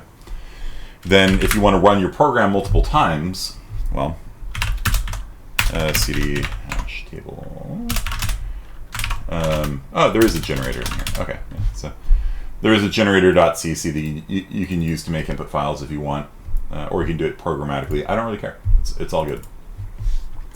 So there's this thing called Timingscript.sh, and Timingscript.sh is a shell script. And so we'll talk about shell scripting, and then in about 10 minutes we'll take a break and then finish. So shell scripting is one of those things that is really, really useful to know as a computer science major. When I was in the department, we had to do an assignment like this where we had to do lots and lots of runs. We actually did a lot of assignments where we had to do lots and lots of runs, but let's say that it's this assignment, you need, in fact, I did assignment kind of like this in the department back in the day. And you had to run, hash tables, different sizes, different loads, things like that, get data, graph it. And my buddy was sitting there next to me, and we both had our code kind of working and running. We could run the hash tables, we tested it, and everything was good, and I'm like, all right, let me write a shell script and fire it off, and when I come back in 3 or 4 hours, it'll be done, and I'll just take the data then and drop it into Excel and call it a day. He's like, nah, that seems like a lot of work. I'm like, what do you mean, dude? Like, let's, we're going to meet up with our buddies at Rock Bottom. Rock Bottom's a bar next to UCSD. In fact, one of the few bars in the area. There's not really, like, UCSD's in La Jolla, so there's not really a big, social scene there. But Rock Bottom is a place where you can play pool and have a margarita or something like that. And our friends were meeting up there. He's like, no, I'll just run it by hand. I'm like, we have to run this by hand 300 times if you're going to do it that way. He's like, yeah, it just seems easier than writing a shell script. I'm like, bro, here's the shell script. I'll give it to you. I'll explain it to you, and you can run it, and it'll generate the data, and then we'll just go and have dinner, and then come back. It'll be done. He's like, no, it's fine. So he spent the whole weekend running this thing by hand. He'd run it, sit there reading a book, and then when it would finish 5 minutes later, he'd run the next test case. Run with size 200,000. 10 minutes later, run with size 300,000. Reading a book, reading a book, reading a book. 50 minutes later, I was like, dude, just automate it. You're killing me here. You're killing me. Yeah, it's like, this is a script. You know? Might even be the same script that I used in grad school. I don't know. Okay, so, no, I don't think it is. Actually, I revised this. So, he wanted some alone time. No, he just thought it would be easier, literally. He just thought it would be easier. I don't know.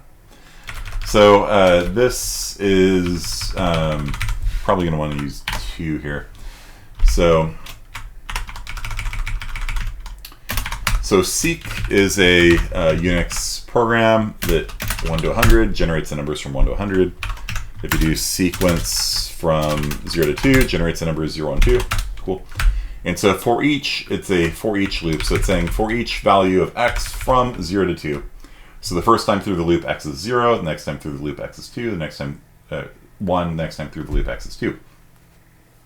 This is shell scripting. So Unix shell scripting is really cool because you can run Unix commands with a backtick.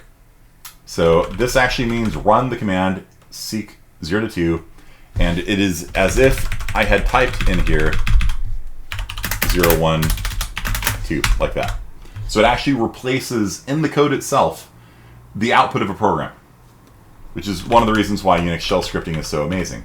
You can actually embed into your program, like I could be like, echo, hi, my name is sequence 02. How are you today? Or something like that, right? Would it do that? Let's find out. Yeah. Hi, my name is 0 and 2. How are you today? So literally just in the middle of a string, you could just embed the results of a program, right? So maybe more realistic than that. We do like, who am I? Hi, my name is W. Kearney. How are you today, right? And you can just embed things inside of strings, and it just runs a program. And because the who am I program returns your username, and so it's literally embedding the result of a program inside of a string, just like that. And yeah, and you can put how are you user today, and anything that starts with a string automatically gets the variable substituted in. User is equal to Bob, or something like that. Is that how you do it? No, not you. User, was it set? It's been so long. Yeah. Hi, my name is W. Kearney. How are you, Bob, today? And so you can literally do string substitution. So you have a variable named user set equal to Bob, and it will just substitute in the variable name right inside of the string like that. It's really, really nice. I really like doing Unix shell scripting. It's so nice and convenient to do things in shell scripting. And especially if you're going to be doing big tasks, big repetitive tasks, it's really nice to automate your code that way. So $sign references a variable. Yeah, anytime you see a $sign inside of a Unix shell script, it means variable. That's how you access variables. It's always with the $sign. You set it this way, and in Bash it's different, I believe. I do TCSH shell scripting because I'm a moron. There's literally no benefit to doing TCSH shell scripting other than the fact that it looks kind of like C. And so just my smooth brain works better with something that looks like C rather than something that looks not like C, like Bash. So there's literally no benefit to using TC shell. It's just, it works better with my brain that way. Wish there was a Unix class. Yeah, I'm going to propose one at some point. So what the shebang here means, it means run this shell script using TCSH. So it runs it using the right shell script interpreter.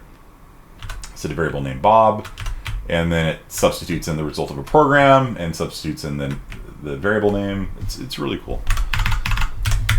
So here it's going to create a variable named x. The first time through the loop, x is going to be 0. Next time through it's 1. Next time through it's 2. So it's going to say running it in mode 0, 1, 2. And then this is saying for every file. So this is doing file matching. So this is actually going to match every file in the current directory that starts with input search. So if you have input search 100K, input search 200K, input search 300K, this is going to find all files in the current directory.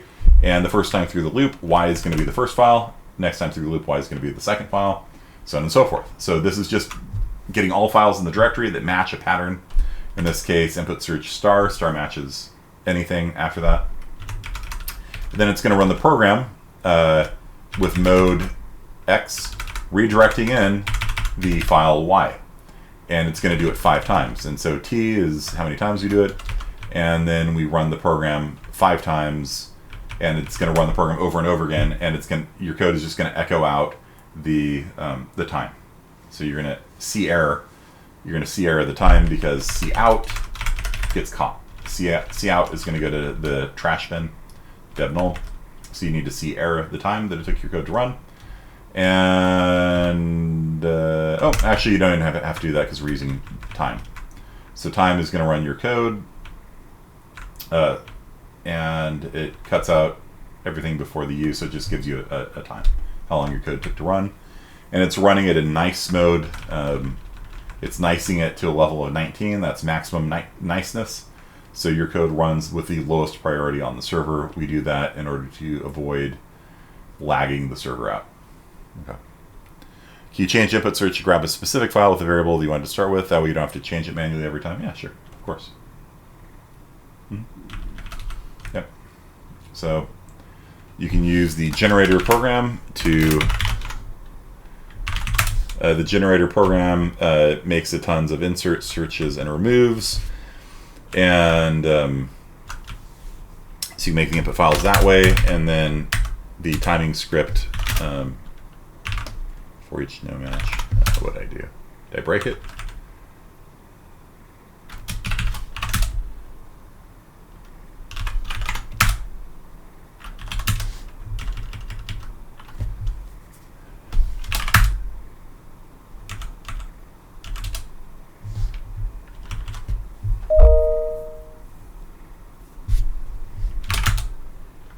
Node 0.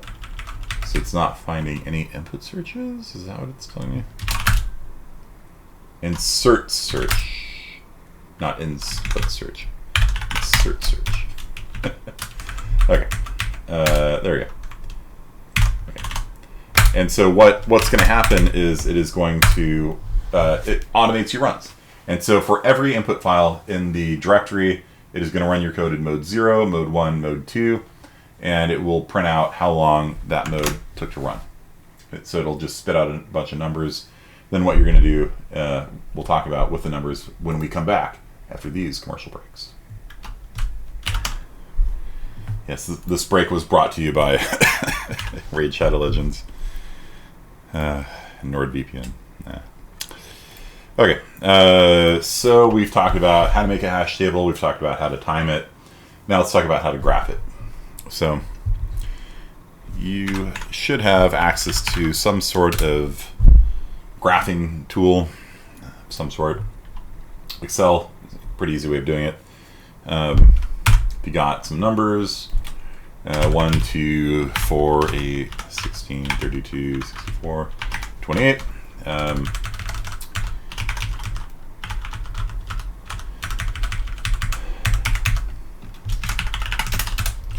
You can graph them by selecting the data. I just made up some numbers here.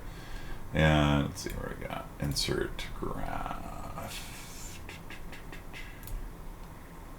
So line chart. There you go. And then you get a graph. Okay. And if you want to have multiple series graphed at the same time, do series 2, and obviously give these names like, you know, how big it is or whatever. 1K, 2K, whatever.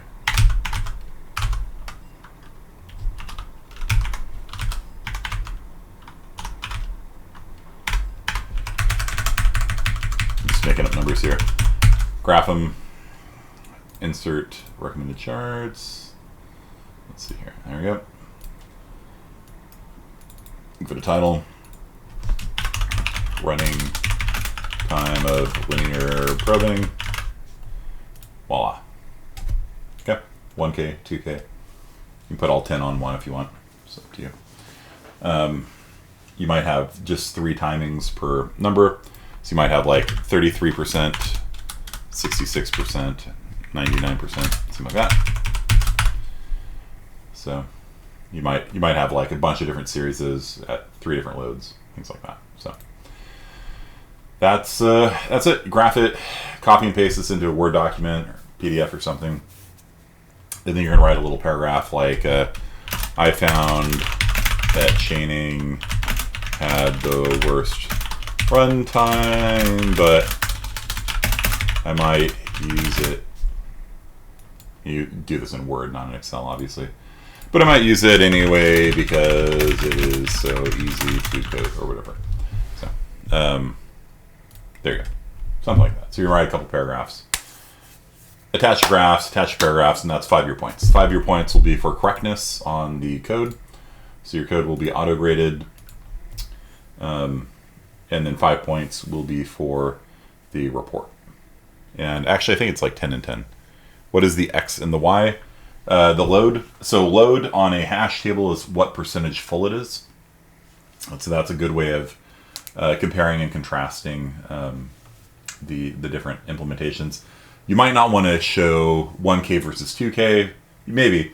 Or you might want to show linear versus chaining versus double hashing at 33%, 66%, 99% at some size. And so you can see the difference in performance of the 3 different implementations.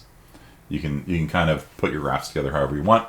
But basically, at the end of the day, what you're trying to tell me, what you're trying to research, this is actually computer science. Normally, computer science is more engineering, like just building products and stuff like that. But this is actually science. We're actually studying computers. It's computer science in this regard. And so we're going to see which implementation is fastest. Maybe some are faster at smaller sizes, some are faster at bigger sizes, some are faster at lower loads, some are faster at higher loads. That's what we're gonna figure out. Okay, so you're gonna type it up. It'll be due next Tuesday. Start a class. All right. Any questions about the assignment? It's a little bit more free form than maybe you're used to. I don't really care what approach you use to get the numbers we need. We just want you to get the numbers we need. Okay? Correctness is 5 points. Maybe 10 points, and then 10 points for the report. Might be a double point assignment. Okay? No questions? Not at the moment. All right.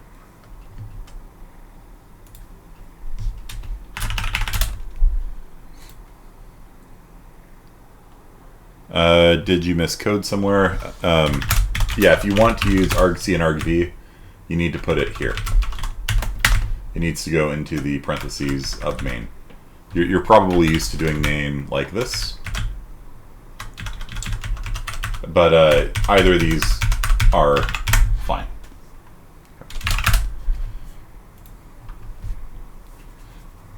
What do you set mouse support to turn it off again? If you want to disable mouse support, which I always do, edit your vimrc file. Your vimrc file has set mouse equals A on it. That's on, that's off. Okay. So.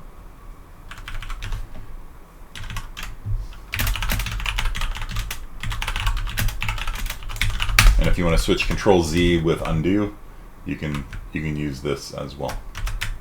So you can Control Z to undo instead of it minimizing them. It's a good practice to use argc and argv by default, even if you don't use it. Nah. If you put it into main, I'm gonna maybe expect you to use it. Some people put it in by default. There's no benefit to it. It indicates you might be using it and you're not, so there's no point. Is it possible to add other Vim color schemes into our vimrc other than the ones you have installed on the server? Yes.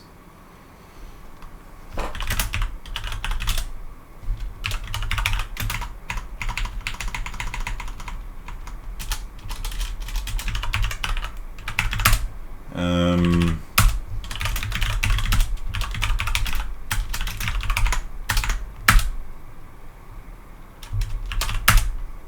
don't know how though. You'd have to look it up.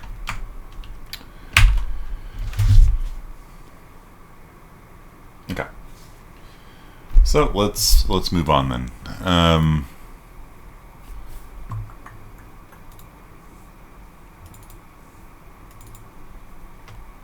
How do you get auto correction in Vim? I'm not going to tell you, because if everybody enables it, then it slows the server down. So,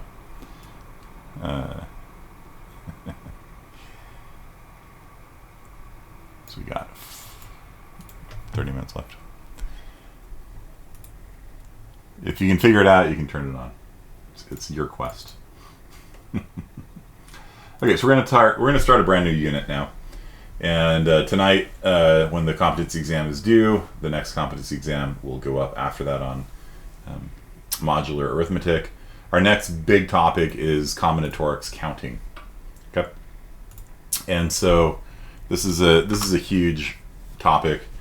Could be a class in and of itself. A lot of these things we discuss, like graph theory, could be a class in and of itself. Probability and statistics could be a class in and of itself. Modular arithmetic, probably, maybe. Squeeze that stone for a whole semester's worth of material. I don't know. Maybe. There's some cool stuff you can do with modular arithmetic, like solving Rubik's cubes and things like that. Like there's some pretty advanced, cool stuff you can do with that. That we didn't get to in part because I didn't understand it when it was explained to me. Okay. So, yeah, and more crypto. Like crypto can definitely be a whole class and is a whole class. Okay, so counting. We all know how to count, right? 1, 2, 3, 4, 5, 6, 7, 8, 9, 10. Right? As it turns out, you can actually count things in a lot of different ways, right? And if you've ever counted a deck of cards to see if you're missing any cards, my grandparents used to keep their cards in a drawer, and so just loose. And so every time you open and close the drawer, the cards would kind of slide around, you know. So you'd reach in there and grab the cards and take them out, but you had no confidence that you got 52 cards, you know. So one of his projects involved a Rubik's Cube solver with GUI. Cool. That's neat. Yeah. So if you've ever counted a deck of cards, you can do it a couple different ways, right? You just go through the whole deck, 1, 2, 3, 4, 5, 6, 7, right? Or you can split it up by suit, right? So you put all the hearts in a pile and the diamonds in a pile and the clubs in a pile, right? And then if each of the 4 suits has 13 cards in it, then you've got a full deck of cards, right?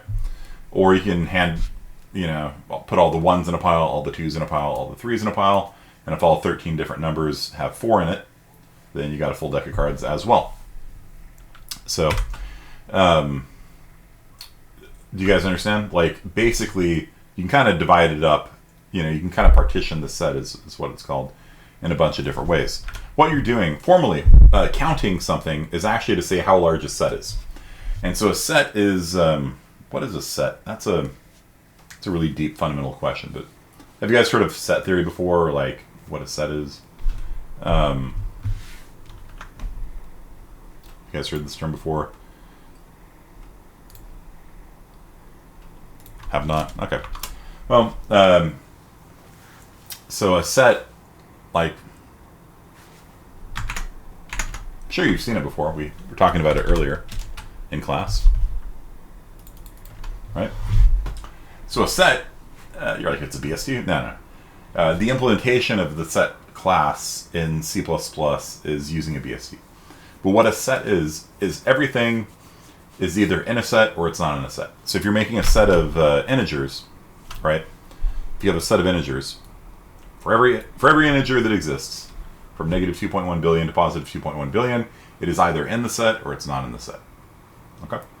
And so when you are counting, what you're doing is you're essentially saying how many elements are in that set. And basically like cable 2 dot size, right? So that's the size of a set. That's counting. So counting is just saying how many elements are in a set. That's counting. right? So what you learned when you were a kid, like when you're counting sheep or whatever, you know, no, maybe that's not a good example because you're going to sleep.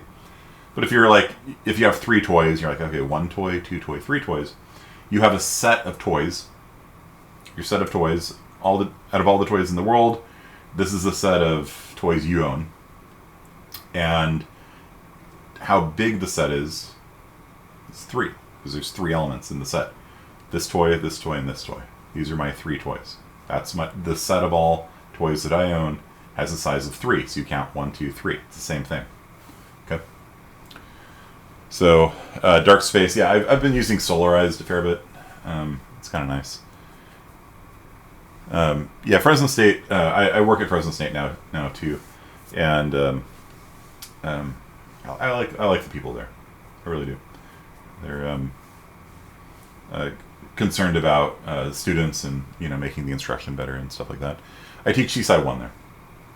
Their CSI 1 instructor retired during the pandemic, and they asked me to fill in. And I took it because I actually missed teaching CSI 1. I gave my CSI 1 class to Lon, the new professor here, and I actually just really like teaching it. Critical thinking is just a really fun thing to teach, and fallacies, and I get to screw with students and get paid for it. Like on the last quiz that I gave due yesterday, true or false? The 13th Amendment abolished slavery in all forms in America. Lon Nichols does do CSI 1 at our college here, yeah. Right? And so everybody's like, oh yeah, true. 13th Amendment abolished slavery, sure. Mm-hmm. Nope. So it abolished it except as punishment for a crime. So if you're found guilty as a crime, you can be punished to be a slave. California firefighters use 30,000, 40,000 inmates as firefighters every year. Yeah, so prisons can do slave labor. That's part of the 13th Amendment. So, yeah, no, we still have slavery in America today. We just don't like talking about it. It's called prisons. But because everybody knew, I got them on that one. All they had to do was look up the text, right? Okay, so a disjoint set is when one set has no elements in common with another set. So if for example, we have our deck of cards, that's a set, right? But we can split that set into 4 disjoint sets. All hearts, all diamonds, all clubs, and all spades, right? Nobody in the spades set is in the club set. Ace of clubs is in the club set. Ace of spades is in the spade set, right? And so when you have a disjoint set like that, when there's no elements in common, then you can count the total set, the deck of all cards, by adding up all the hearts, all the diamonds, all the spades, and all the clubs together. Bruh, neither slavery nor involuntary servitude except as punishment for a crime, whereof the party shall have been duly convicted, shall exist within the United States. Yep, still not slavery, we just don't like talking about it. So, yeah. So do you guys understand that? So it makes counting easy. When you have disjoint sets, you can just split, or you can divide them up another way. You can create 13 disjoint sets. All the 1s go into one set, all the 2s go into one set, all the 3s go into one set, and then you can just add up. Okay, we got 4 1s, 4 2s, 4 3s, 4 4s, 3 5s. Oh shoot, we're missing one. Yeah. Okay, does that make sense?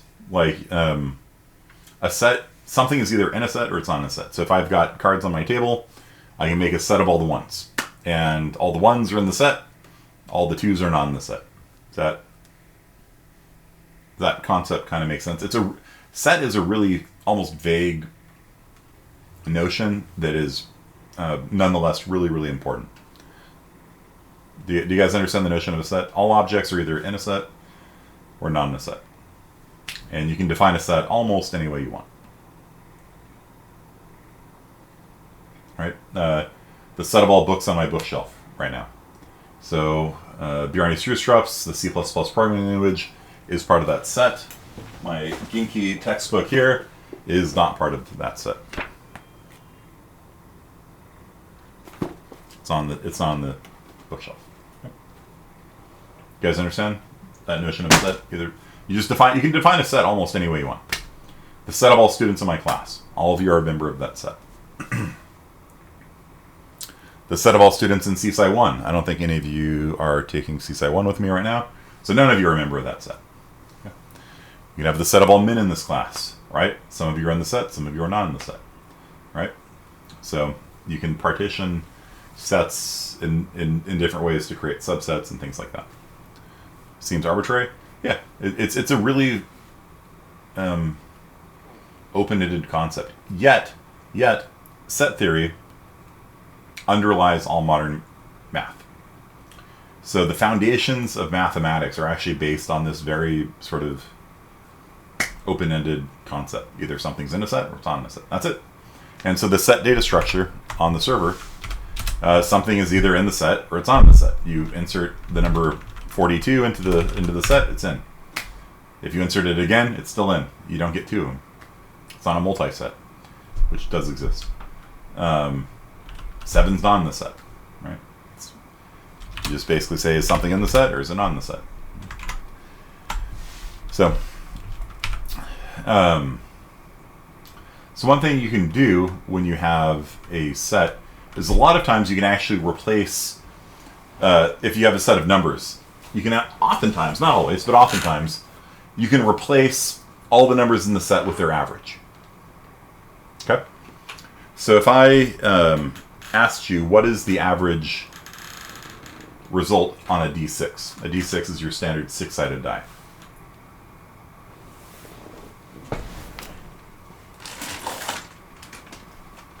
What's the answer? What is the average number you get on a 6-sided die? Here we go. So we got a 1, a 2, 3, 4, 5, 6. Right? Looks like a 9. Trust me, it's a... There you go, 6. What is the average result? If I were to ask you what the average number is on a 6-sided die, what's the average result? Anyone? 3, 4?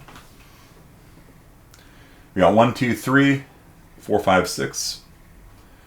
So if you pick 4, there's 3 numbers smaller than 4, and there's 2 numbers bigger than it.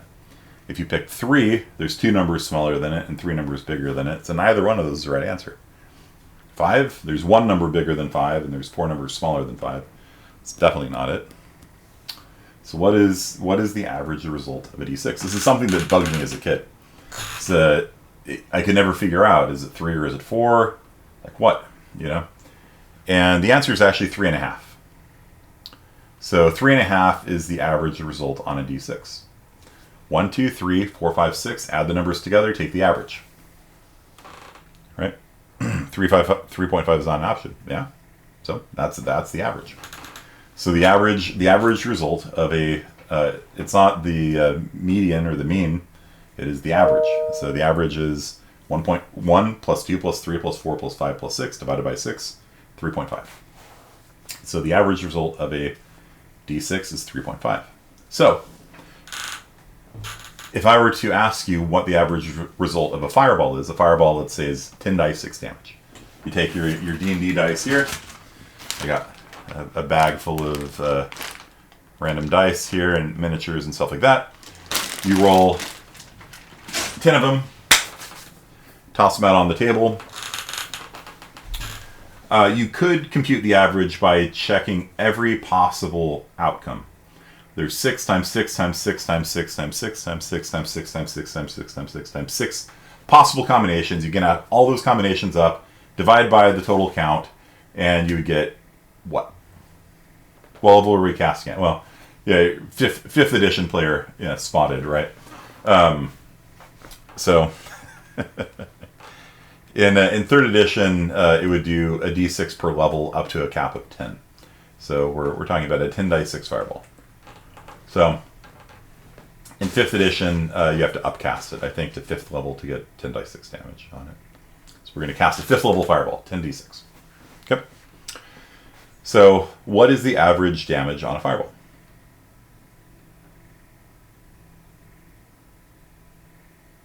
$10d6. You're rolling 10 6-sided dice, 10 normal dice.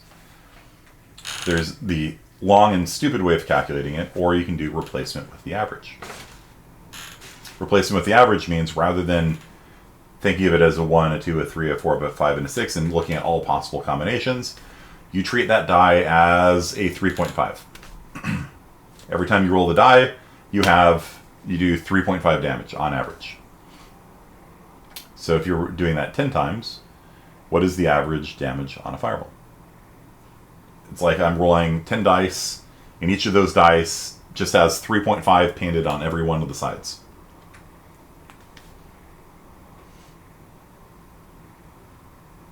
Yeah, it's 35. So, if you want to know roughly how much damage a fireball does, it's 35 on average. Sometimes you'll do more, sometimes you'll do less, but it'll average out to 35.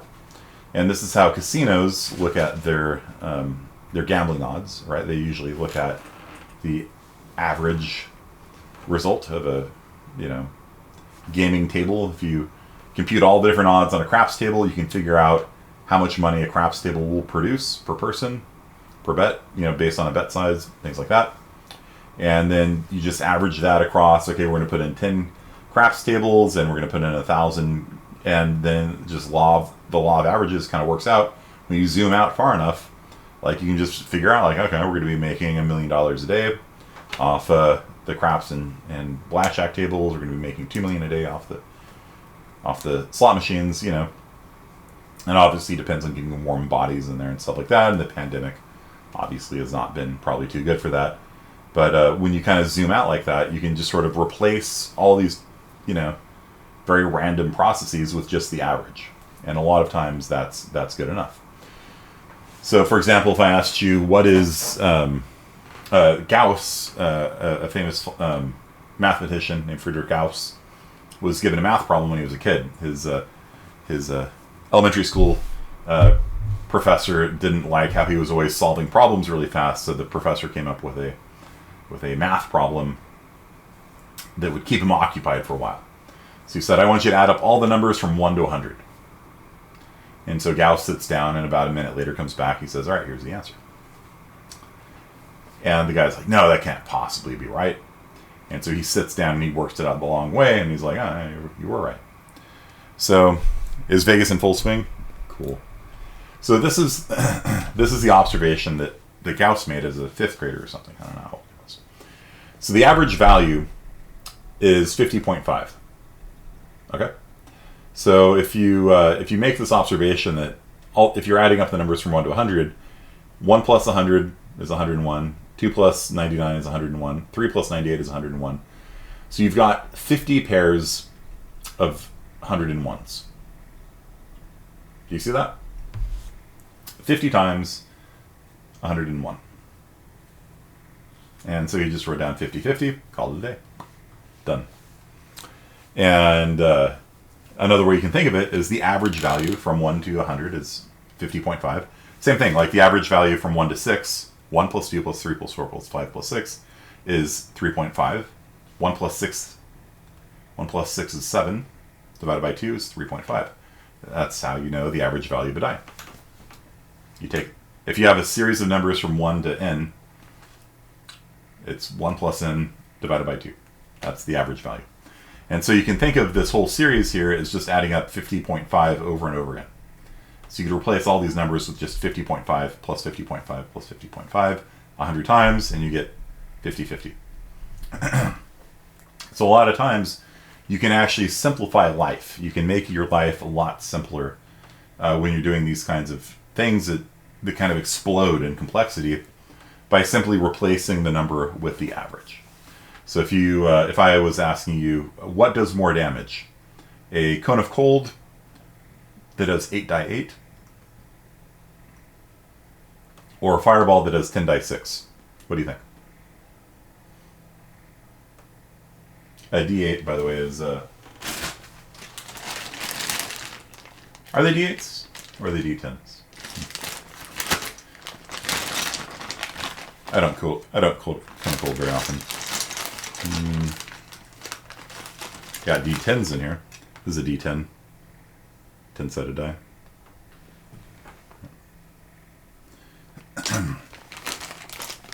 D4. So a little pyramid. D20. D12.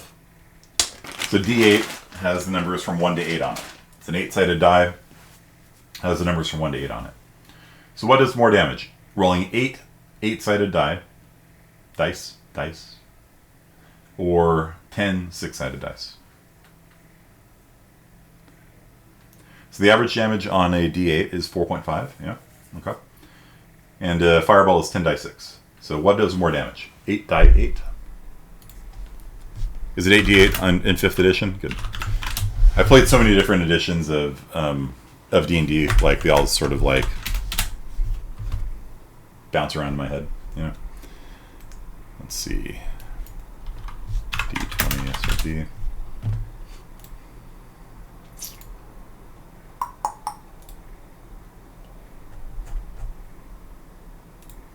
Kind of cool. Does D6 in 3rd edition. Yeah. 5th edition spells. It's 8 die 8. Yeah, it's 8 die 8 in 5th, and then it goes up a D8 for every spell slot above it. So let's see, a Fireball. Let's see, probably got Fireball wrong then. It's 8d6 at 3rd level, and then it's 10d6 at 5th level. Okay, so I got the 5th level part right. Okay, so yeah, 5th level Fireball or a 5th level Cone of Cold. Which one does more damage? They're both going to eat up a 5th level spell slot. You've got both spells memorized, let's say. Which one do you use? Do you use a 5th level spell slot on a Fireball? Or do you use a 5th level spell slot on Cone of Cold? 10d6 versus 8d8. Which one does more? Remember, for 8d8, each one of those d8s, you can just treat them as a 4.5. Right? And each one of the d6s, you can treat as a 3.5. So which does more damage overall? I played 3rd Ed in high school and started DMing 5th Ed in December. Cool. Yeah, I've played every edition of D&D, probably a little bit too much. 10d6 is more? Okay, so 10 die 6 is how much damage on average, Yox Slammer? How much damage are we going to do with a 10d6 Fireball? It's 3.5 per die, and we got 10 dice, so it's 35 damage. How much damage is Cone of Cold? How much damage is Cone of Cold? It's not 10d6. It's 8d8. So a d8 is 4.5 damage. So what is 4.5 times 8? It's 32 plus 4 is 36. So the Cone of Cold does 36 damage on average. The Fireball does 35 damage on average. So the Cone of Cold is 1 point more damage on average. The main difference is actually the shape is quite different. The shape of Cone of Cold is a 60-foot cone. So it emanates out from you in a cone. The Fireball you can throw at long range and it explodes in a radius. Also, it's a con save, whereas Fireball is a reflex save or a dex save, depending on the system you're using. So if you're fighting a giant, you definitely want to use a Fireball, because giants have a good constitution. They have a very poor dexterity. And contra-wise, if you're fighting very agile enemies, a Cone of Cold is usually better. So it's 8 times 4.5 versus 10 times 3.5. That is correct. Yeah, so 10 times 3.5 for the Fireball is 35 damage. For the Cone of Cold, it's 8 times 4.5, which is 36. Okay.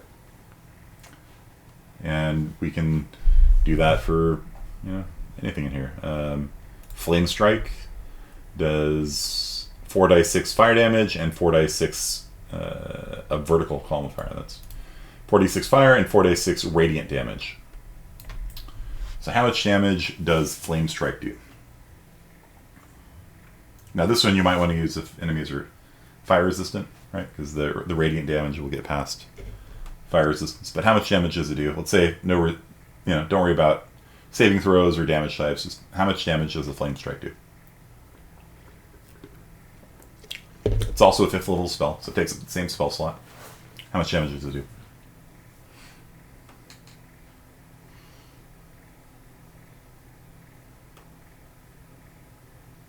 There's more uses for this than just Dungeons and Dragons, by the way. It's actually a really useful technique for life, because in life you're going to encounter randomness a lot, and being able to think about terms like simplifying randomness this way, it's a really useful trick. Negative 15? Oh, approximately 15 damage.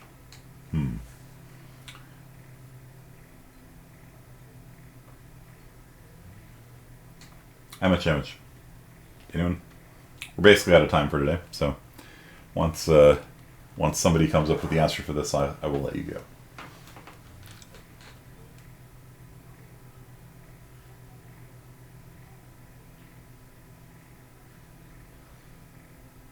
What's the average damage on a D6? 3.5.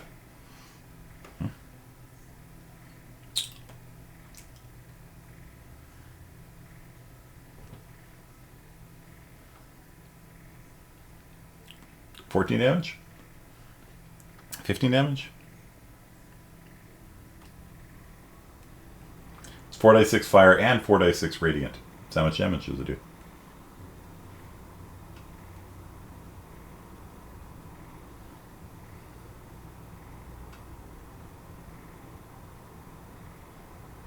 What do you guys got?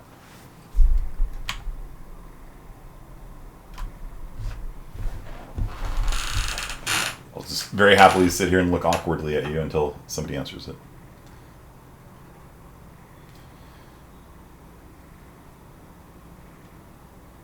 Good. McCohen got it. So if you do 4d6 fire and 4d6 radiant, then that's 8d6 damage total. 8d6 is 28 damage. 8 times 3.5 is 20. Okay. 8 times 3 is 24. 8 times 0.5 is 4. 24 plus 4 is 28. Or you can simplify it by 4d6 is the same as 2 times 7. 14. It's another easy way of computing it.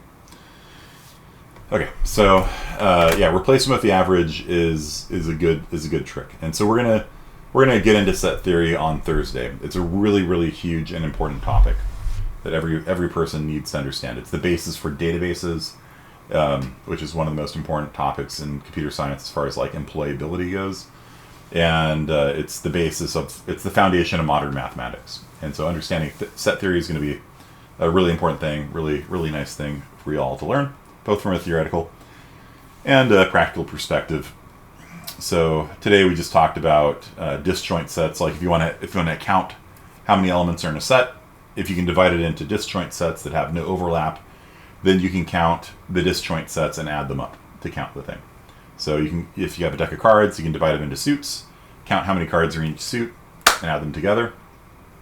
Or you can divide them into the face value, ace, 2, 3, 4, 5, 6, 7, 8, 9, 10, jack, queen, king. Count how many are in each one of those, add those together. That's another way you can do it. So that's the basic of counting. And then we talked about replacement with the average, where if you've got some sort of random variable, a lot of times for not all purposes, but for a lot of purposes, you can simply take away all the randomness and just put the average value in there instead. And just treat it as if instead of rolling a 6-sided die, you're just like, I'm rolling a 3.5. And for a lot of calculations, that is good enough. It's a good enough simplification. And for things like this, where we're adding up lots and lots of numbers, 100 times we're adding up 50.5. And so it can make a lot of calculations, computations simpler. Okay, so that is it for today, guys. Start cracking on the hash tables. I'll push that out in just 1 second. I'm going to revise the README file on it to be up to date with the new guidelines that I've been talking about, and it'll be due a week from today. Okay, and it'll be a 20-point assignment. It'll be a double weight assignment, just to make sure everyone does it and has a good time. Okay, so that's it. I will see you guys on Thursday. Peace out.